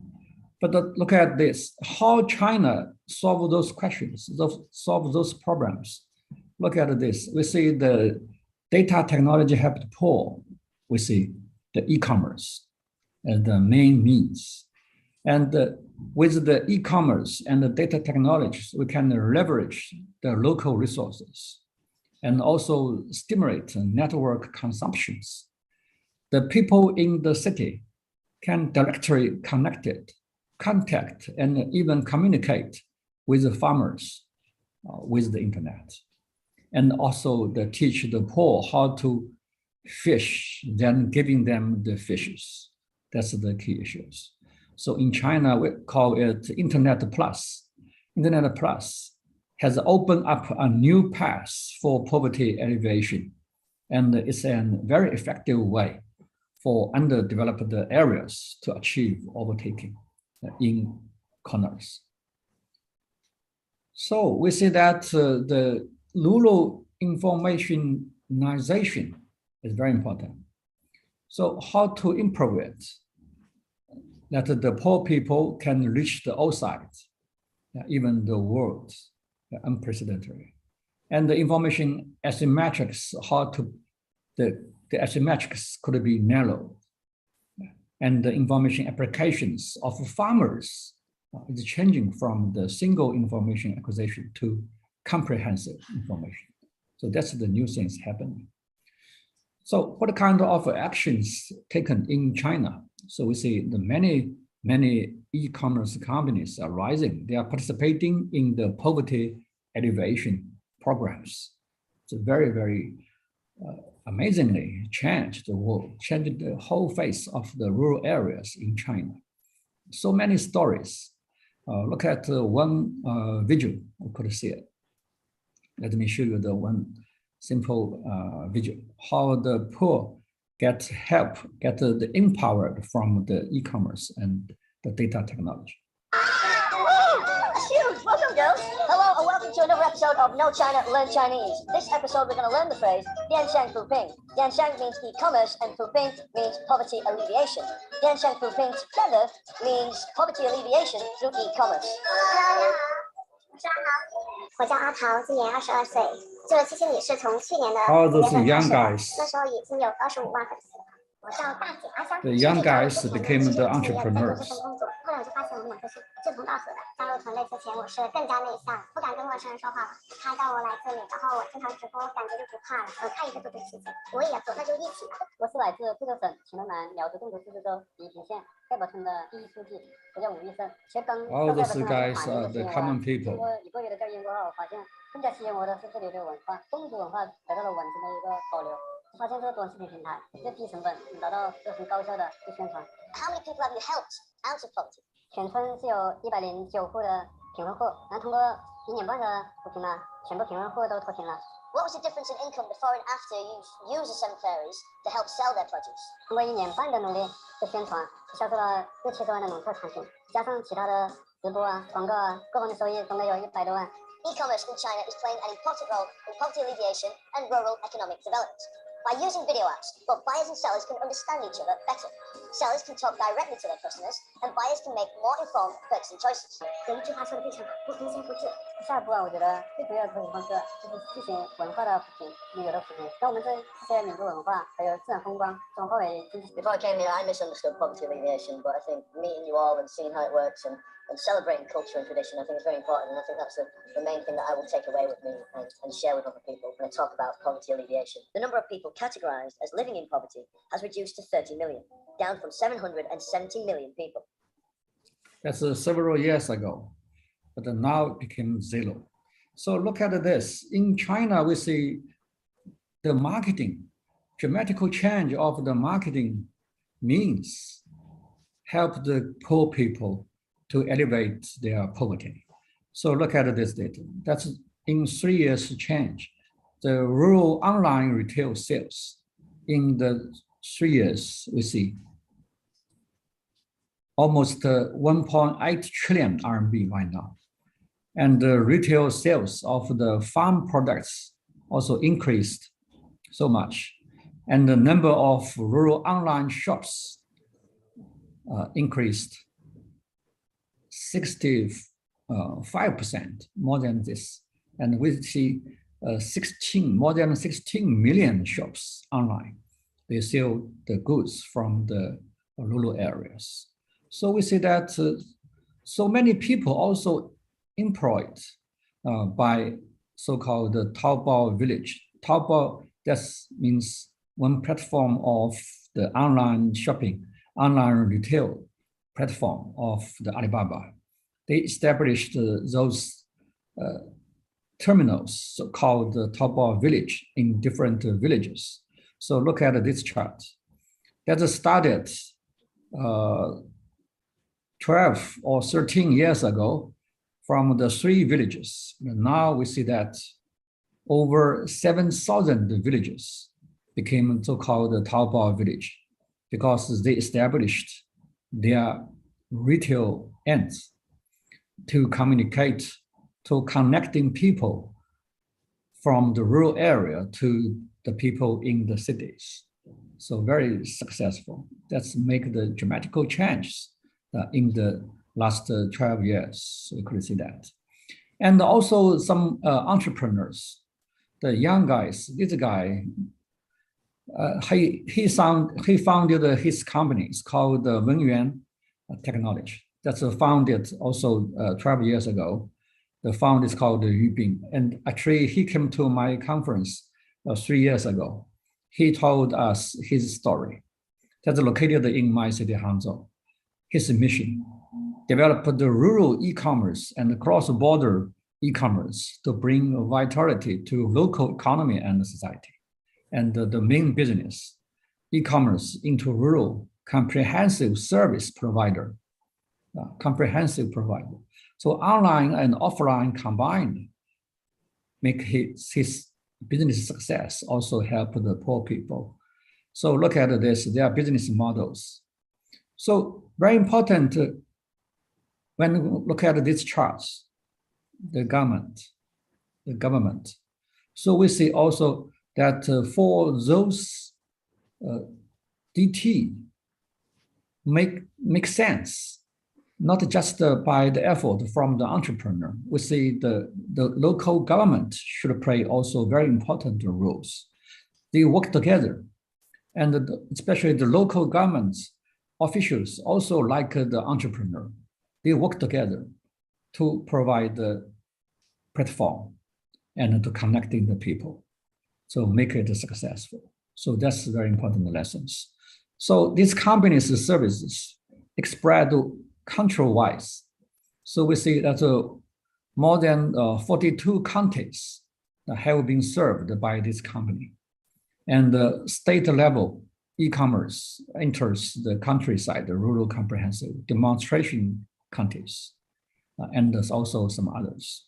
So in this way, they sell out those things from the rural area and the remote areas, so connecting the farmers with the citizens in the downtown city, in the main cities. So make all those resources and the products available. So that's their very successful businesses. Look at this, the Internet Plus, 3 industries.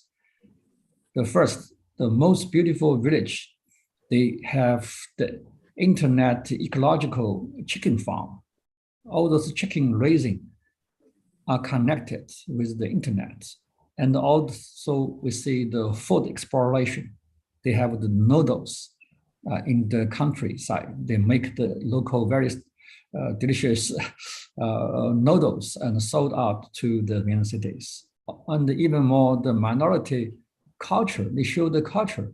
So attracting the tourists from the main city go to the countryside. So all this, their businesses are very important, very interesting. The uplink of the agricultural products, that's the key issue. So we see the online and the offline platform. That's a platform made by those entrepreneurs, but also supported by the government. So we see how these business partners are connected, and it works amazingly. So we see that China's success owes more to its entrepreneurs than its bureaucrats. So we see that this story is continuously happening in China. And theoretically, I think I should raise some questions. We see inclusive development is so important. So traditionally, we see the poor people, they are excluded. So we see the inclusiveness means what? We see the fair opportunities, fair and capable participation, and fair sharing. And of course, to make the economic growth and the social development. But how to let the poor people joining the mainstream of the development, so that's the key issues. So our theoretical framework here is that, look at this, we see the inclusiveness happens with this capability building, that's the key issue, so fundamentally important, and also the institutional upgrading. So with that, with the help of the government. And the performance of inclusiveness, we see that acquisition of opportunity and participation, and also the common prosperity. That's the main mindset of the entrepreneurs and also the government officials. We're working together to make the society have the common prosperity. And for the mode of the inclusive innovation, we see that's static and dynamic. Formerly, most of the policymakers pay attention to the static inclusiveness. Though mostly we see the share of the results. But for the dynamic inclusiveness, very important to build the capabilities, the abilities of those inclusive people, the formerly excluded people. So that's the important sense for us to see. And so we see that the DT technology changing the mechanism for the promoting, we see the marketing in the inclusive development by the rural e-commerce. So breakthrough the capability constraints, that's the first point. And then we see that the scattered demands, so they can break through the geographical constraints. And also innovate the business models, they break through the time constraints. And also we see they provide online financial services. They break through the fund constraints. So those constraints removed with the data technologies help the poor a lot dramatically. So we see that the data technology could be as a new enabler. Building the capacities is the core here. So it's the core role of the building capacity in the inclusive development. That's the key issues. So we see the increasing the possibility for individuals to discover and utilizing opportunities. So we see the internet platform is so important. And the productivity based for sustainable economic development. So we see the constantly discover the new growth opportunities. And also the inevitable choice to achieve the dynamic inclusive growth. So we see the virtual cycle is so important. Improve the capabilities, make the poor people participating in economic activities. Then they gain a lot and they can continuously to improve their capabilities. So that's the virtual cycle. So finally, I should wrap up to see all too often the debates on the economic growth theory actually falling to two extreme camps. So the advocates of the interventionism, the government policies, who have the little trust in the market, especially in the Western pattern of the economic systems. And also the advocates of the laissez-faire, the government policies, who strongly distrust the government. That also happens. So we see the both sides are not so fair. So we see how to combine them. So as we have seen, as that's noticed by Lord David Sainsbury in his book, Window of Opportunities. The history of economic growth shows that the market-based theories and the government involvement are not incompatible, And the government policies have played a critical role. So especially in the early stages of the most countries, that are the developing stages.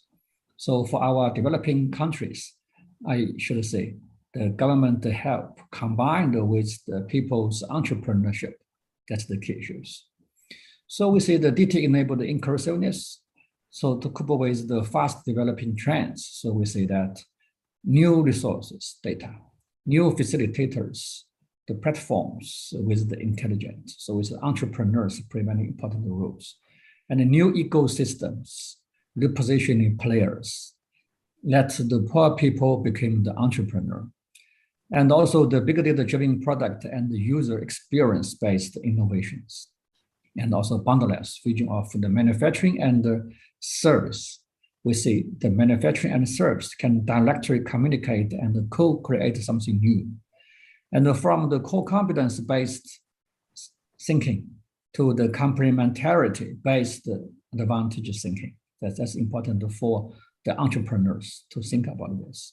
So we see we have the new infrastructures to enabling this.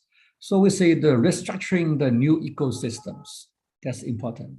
That's the triple helix.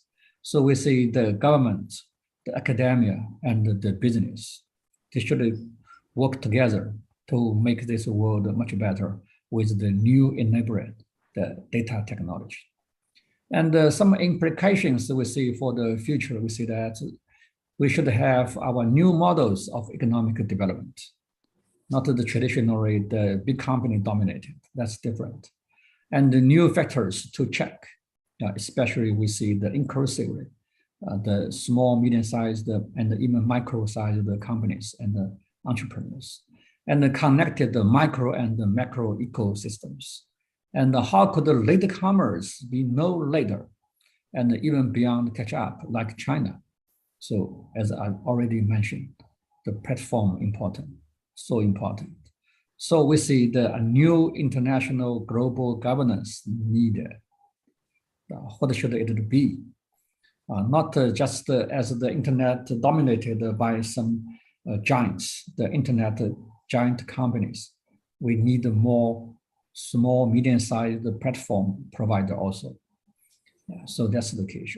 So finally, I should say our chances, the first industrial revolution and the second industrial revolution and the third industrial revolution. Now we see our developing nations try to catch up with the frontiers. So especially for China, we are getting to the fourth industrial revolution. So we see this is our biggest chances to catch up and even go beyond. We should collaborating to seize the window of opportunity. So we see as the DT, the data technology enabled the starting point of the common prosperity. So that's the new philosophy and the new thinking, new thoughts for us to promote the social progressing, not just in developed society, but also especially for the developing societies. So that's my thinking. Okay, the time for me to wrap up to finish it. Thank you so much. Hope this ICOME company conference a very big success. Thank you. Our friends in Sri Lanka, you're welcome to China.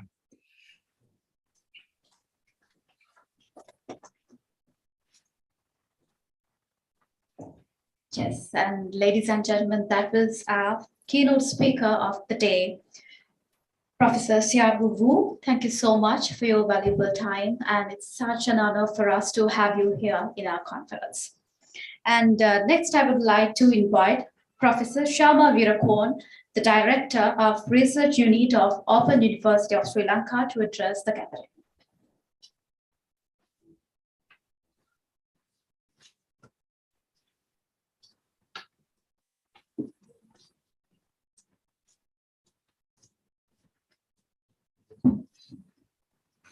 Good morning to everybody.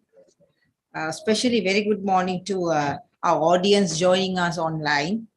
The Vice Chancellor, Professor P.M. Sithilakaratne, the Chairman UGC, Professor Sampath Amaratunga, the Chief Guest, Professor Philip Kotler, and the invited speakers, and Professor V. Sibalokathasan, the Dean of the Faculty of Management Studies, and all the Deans of the other faculties, and the Director of PGIE, Registrar, Bursa, Professor Nalin Abesekara, the Chairperson of ICOME 2022 Conference Committee, professors, all academic, administrative, and non-academic staff members, paper presenters, ladies and gentlemen.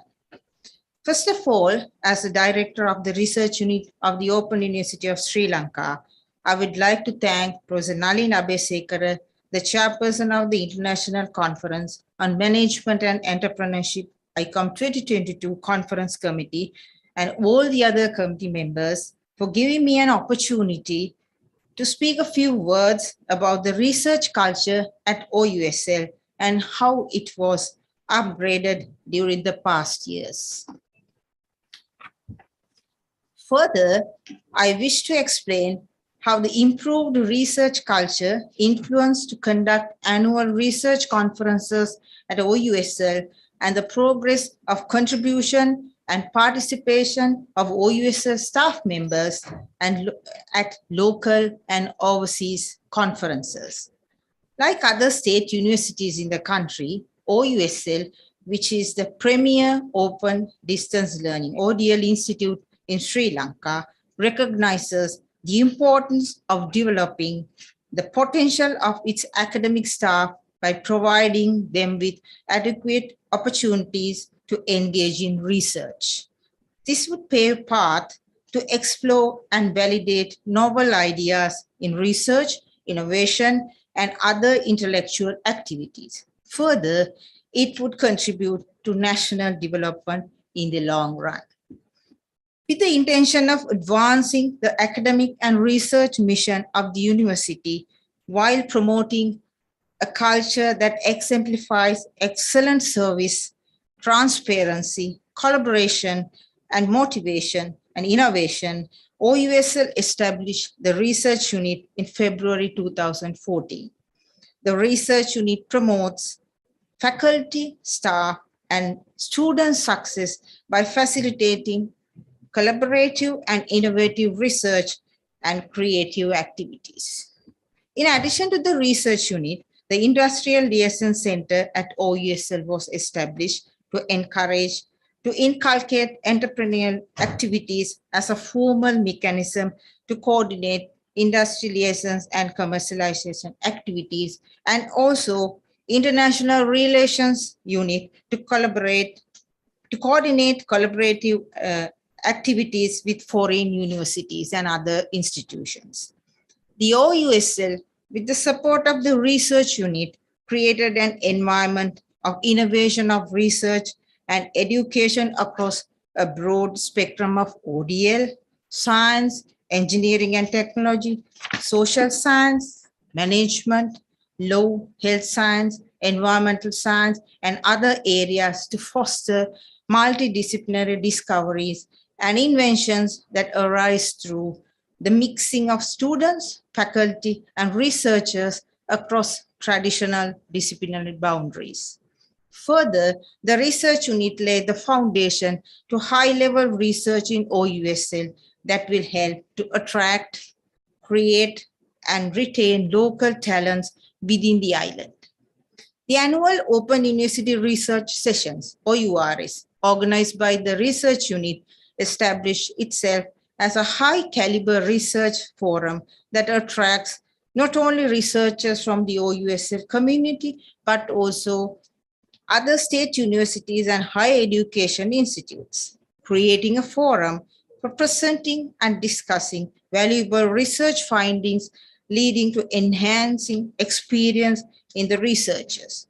OURS significantly contributed to enhance the research culture among the OUSL staff members in ODL and disciplinary-based research, which directly inspired our staff members to participate at other national and international conferences, including the Asian Association of Open Universities Conferences, AAOU, by contributing quality research findings.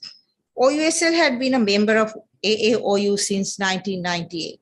OUSL staff members contributed to AAOU annually. However, the physical participation was not satisfactory at the beginning.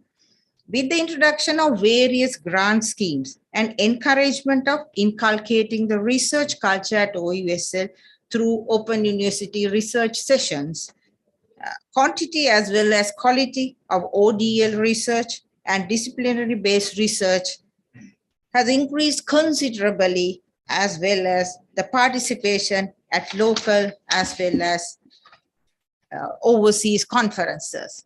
Last year, OUSL hosted the 34th annual conference of AAOU. This year, on 10th and 11th of November, the research unit is planning to hold the International Open University Research Sessions, IOUS 2022, with the objectives of bringing local and foreign researchers to one forum. As a further step towards enhancing the research culture at OUSL, the Faculty of Management Studies is hosting the first international conference on management and entrepreneurship, ICOME 2022, on 31st March and 1st April 2022. I'm confident that OUSL as well as OUSL staff members will gain plenty of benefits through ICOME 2022. With the introduction of various research grant schemes, such as faculty research grants, competitive research grants, innovative grants, research allowance scheme, OUSL research award scheme, overseas travel grants, postgraduate scholarship schemes, and undergraduate research grants, the research culture for ODL as well as disciplinary-based research of OUSL has been improved gradually. In addition, with the initiative of the research unit, the research funding policy for OUSL was developed in 2020 to enhance the research culture among our staff.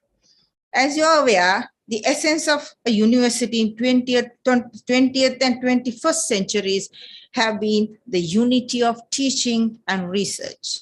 Although we have local, national, and international responsibilities to admit students and to teach them to the highest degree of excellence, it is by our research performance that we stand or fall, and our global reputations are made.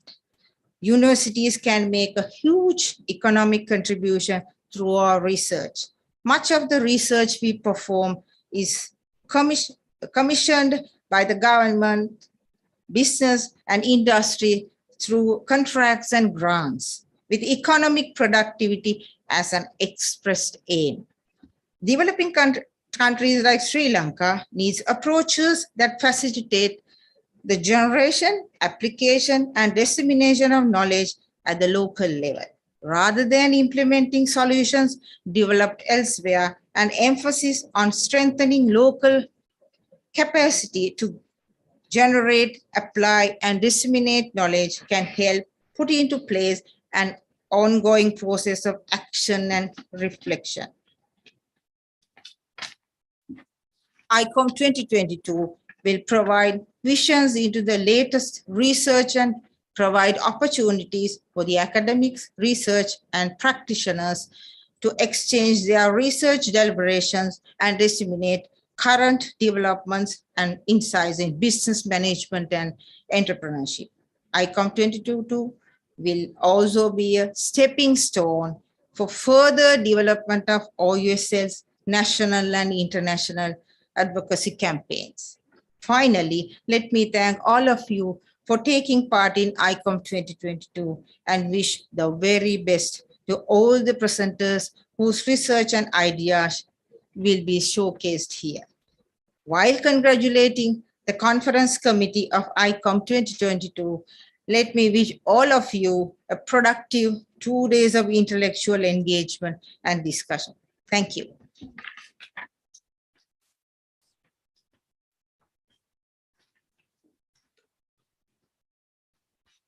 Thank you, ma'am. Thank you so much for your valuable time, and especially for putting across such a great effort that you all make through this research unit. And ladies and gentlemen, you are with the International Conference on Management and Entrepreneurship, the ICOME 2022. And we have come into one of the most looked forward to and one of the most awaited sections of today's conference. And I have to say that it's going to be a very, very special event, which will make a remarkable instance of the history of marketing management discipline in Sri Lanka. So usually we know that there are so many days which calls for celebration. And how about a day to honor the marketing management discipline? So ladies and gentlemen, this is that special occasion of declaring the Marketing Day of Sri Lanka. And the special thing is that it is not just a day. There is a specialty as well, more on that later. So without taking much time, let's get into that special ceremonial occasion. And without further ado, I would like to invite Professor P.M.C. Tilakaratne, the Vice Chancellor of the Open University of Sri Lanka, to put across that remarkable announcement in the history of the marketing management discipline in Sri Lanka.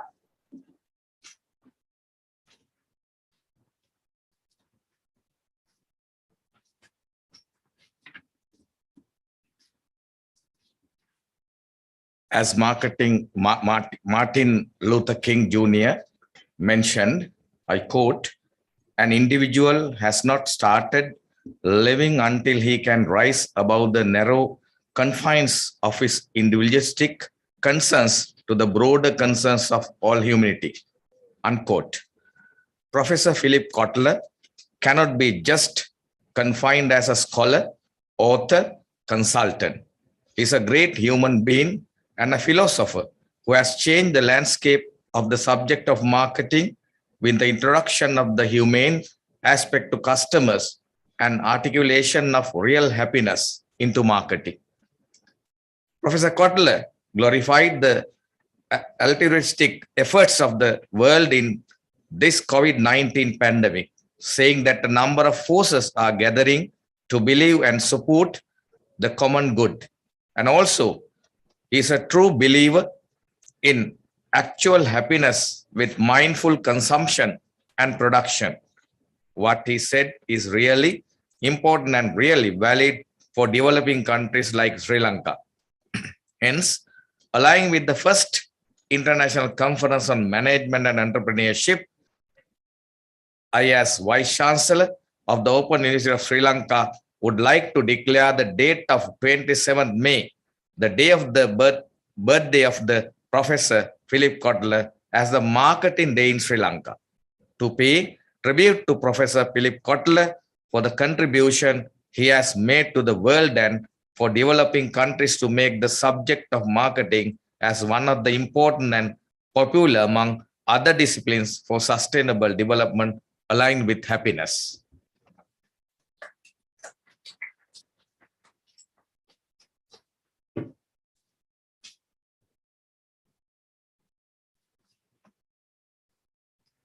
Thank you, sir. Thank you so much for declaring that prestigious day. And next in line, we also have another speech. I would like to invite Professor Champika Lianagamage to introduce the guest speaker of the day, Professor Sampath Amaratunga, the chairman of the University Grant Commission, Sri Lanka.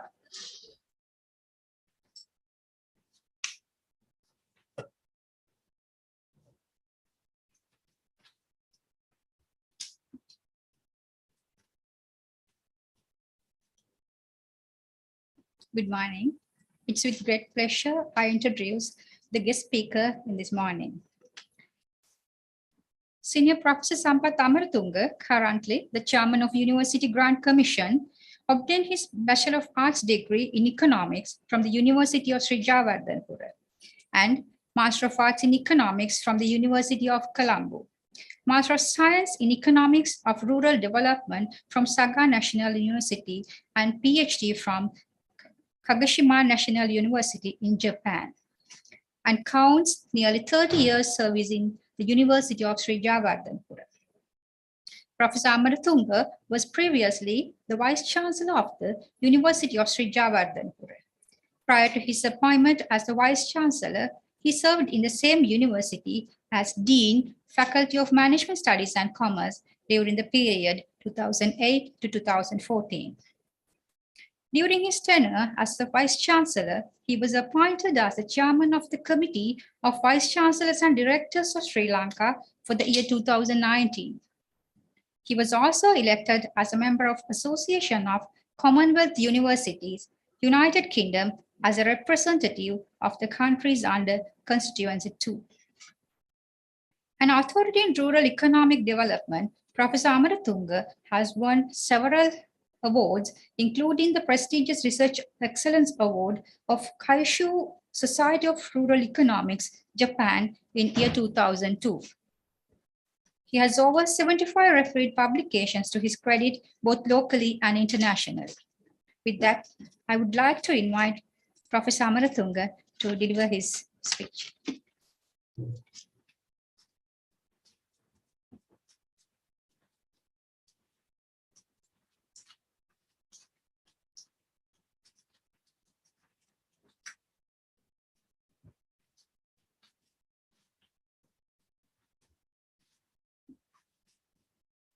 Very good morning. Vice Chancellor, Open University of Sri Lanka, Dean of the Faculty of Management Studies, and all other deans of OUSL, conference chair, fellow colleagues from academia, ladies and gentlemen. I was delighted to watch the keynote speech of Professor Wu from China. It was a clear mirror image of Chinese index of economy. He elaborated how the Chinese technology helped poor farmers to become rich or to escape poor. And finally ended up with business cycles. So business cycles explained in capitalism was severely criticized by Marxian thinkers. Das Kapital, Volume 3, devoted for criticizing the capitalism or the waves, long waves in the system. So when you look at long waves, you get ups and downs. Sometimes when you have an up wave lasting for 20 years, and again, once you reach the maximum, maybe you have another 10 to 20 years, and the downturn, another 20 years. So 50 to 60 years of one wave, which is known as long wave, introduced by a Russian economist called Kondratiev, explained the whole capitalism, how if you follow the system, how you have to suffer your half of your life. So it is good when you have an upwave or the maximum period. When you are in the downturn or in the bottom of the downturn, it's crisis. So today, we are in a different crisis. Normally in a crisis, it looks like there is no intervention and technology is constant. When technology is constant, we normally say technology is common. The last invention we had was computers, introduced in 1960s by IBM, International Business Machine. With the invention of computers, we have got this upwave for 20 years from 1960s. If you look at data of foreign trade, every year you can see the growth of foreign trade recorded more than 10% per annum. But today it's negative.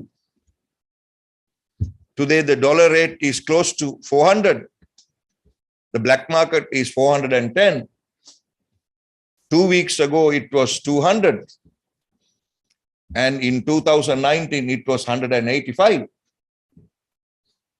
So this crisis is totally different to the crisis which we normally refer in economics. Because this is not a constant technology or common technology. This is something else.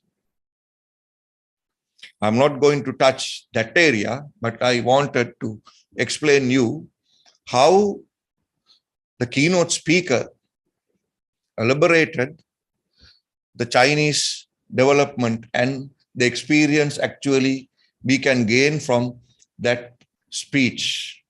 Because I was here during the inauguration of this faculty. It is just, I believe, 2 years now, 3 years. I was here. So within these 3 years, if you can bring Professor Kotler here online at the age of 91, and the person like Professor Wu of China, so that shows the maturity within 3 years' time, which we all can be very happy and the performance. So then, after this 60s, everybody expected to have another invention in year 2000. The microchips, which was invented nearly that year, have not taken us to that far. The microchip which we use in mobile, it's a huge invention. But yesterday, all companies of service providers mentioned that they are not in a position to give you 5 and 4 GB. Yes. So this is the situation, and system is running. I don't know how lectures are happening in the system. It is so a difficult situation at the moment. So Jayawardenepura VC asked me whether I can inform a close down, because nearly 50% of students are now in universities, but still system is manageable. So I must thank all academia, keeping the momentum and the continuation of education of sons and daughters in whatever the situation we are facing. Even Kalania is same. And medical faculties requested continuous power, at least diesel for medical faculties. Some of the medical faculties, they run with refrigerators. They have to have -70 the cooling. Lot of biopsy tests are happening, and those parts are now in refrigerators. So we have to ensure that as well. Even when I'm sitting here, my mind actually was with Professor Wu and all over the country, how to ask diesel and electricity to run the system and have a continuation. So OUSL is doing a marvelous work. Thank you very much. And also, I want to say, doctors have come on roads asking money.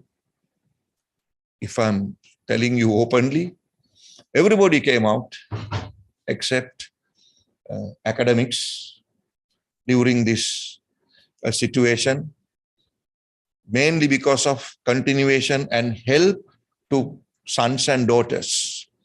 So I must thank everybody, administration, non-academic staff, everybody at this moment, helping sons and daughters for the continuation of their education. Thank you very much.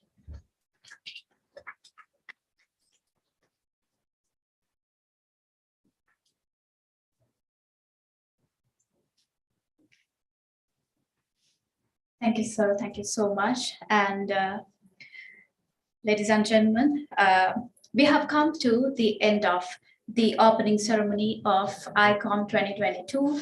And I would like to invite the conference secretary, Dr. Suji V. Sapukotanake, to deliver the vote of thanks.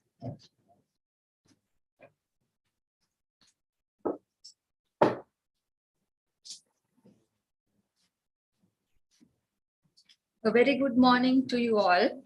Honorable Chief Guest, Professor Philip Kotler, Keynote Speaker, Professor Siabo Wu, Guest Speakers, Professor Sampath Amaratunga, the Vice Chancellor of the Open University of Sri Lanka, Professor PMC Tilakaratne, Dean of the Faculty of Management Studies, Professor V. Sivalokadasan, distinguished guests, presenters, and friends.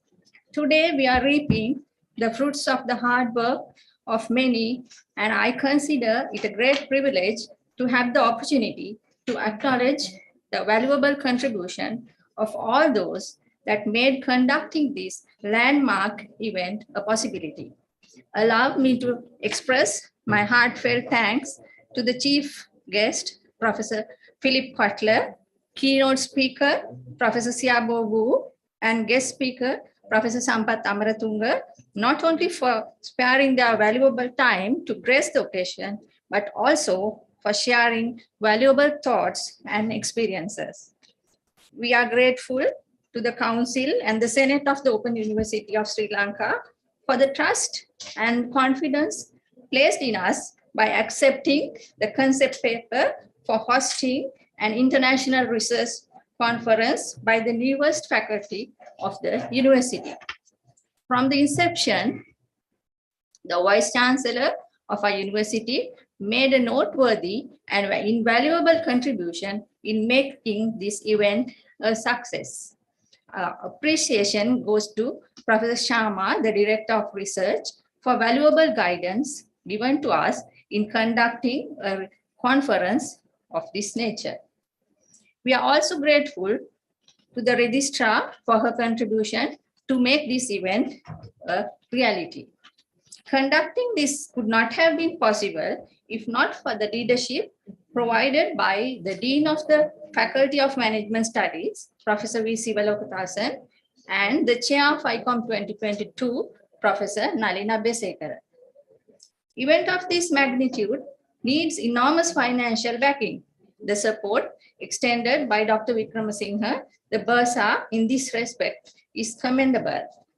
Also, I must thank the People's Bank for the support extended by opening the payment gates for the conference. The support extended by the Director of SETMI and its staff has made it possible for us to take this conference for broad audiences. Also, I must thank the Director IT and its staff, and also the works engineer for their support extended. We are grateful to the Director and the staff of the International Relations Unit for their extensive assistance in attracting participants for the conference. Many others extended their cooperation in making this event a reality. The Department of Language Studies in Language Editing, as well as AD and the staff of CRC. I sincerely thank all of them for their contribution. It is important to mention the support we gain from the people and institutions not part of the OUSL. The University of Kelaniya extended their support in numerous ways. The university assigned Ms. Malini Ranavira to demonstrate us in using CMT. I express my sincere gratitude to the Dean of the Faculty of Management and Commerce of University of Kelaniya for this support. The assistance with regard to the same provided by Mr. Banujan attached to the University of Sabaragamuwa is also acknowledged. Many others attached to other universities of the island extended their support in numerous ways. And I may not be able to mention all their names due to the time constraints, but I extend my sincere thanks to all of them. My special thanks goes to Dr. Chamal Ratnaik of Strathclyde University, Glasgow, and Dr. Winnie Fernando of University of Kelaniya for their unhesitant support in conducting the doctoral colloquium and the 3MT session. The participation of industry specialists in the panel of reviewers is also appreciated. Industrial Forum, which takes place on the second day of the conference, is to mark the close collaboration of the Faculty of Management Studies of the Open University of Sri Lanka with the industry. Our sincere appreciation is extended to the panelists and the moderator, Mr. Indra Kalyanage, representing the Sempa alumni.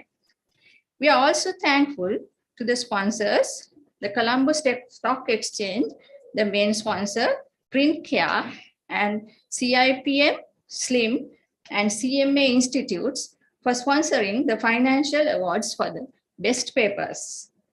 We are also thankful to the media coverage provided by the newspapers and the TV channels. I may not have enough time to thank each and everyone who supported us in many ways. So, to those, I would say that you have indeed put the best of your efforts to make this event unforgettable. Finally, I would like to thank all the respected participants placing enormous trust in this event. Thank you.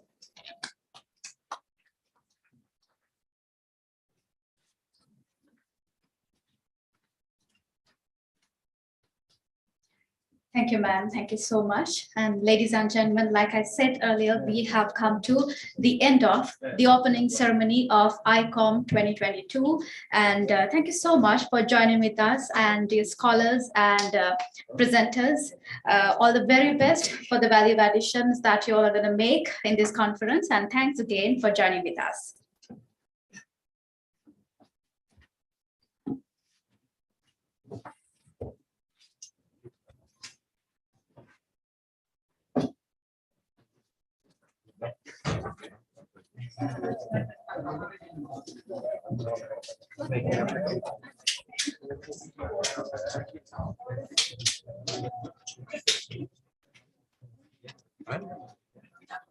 Yeah.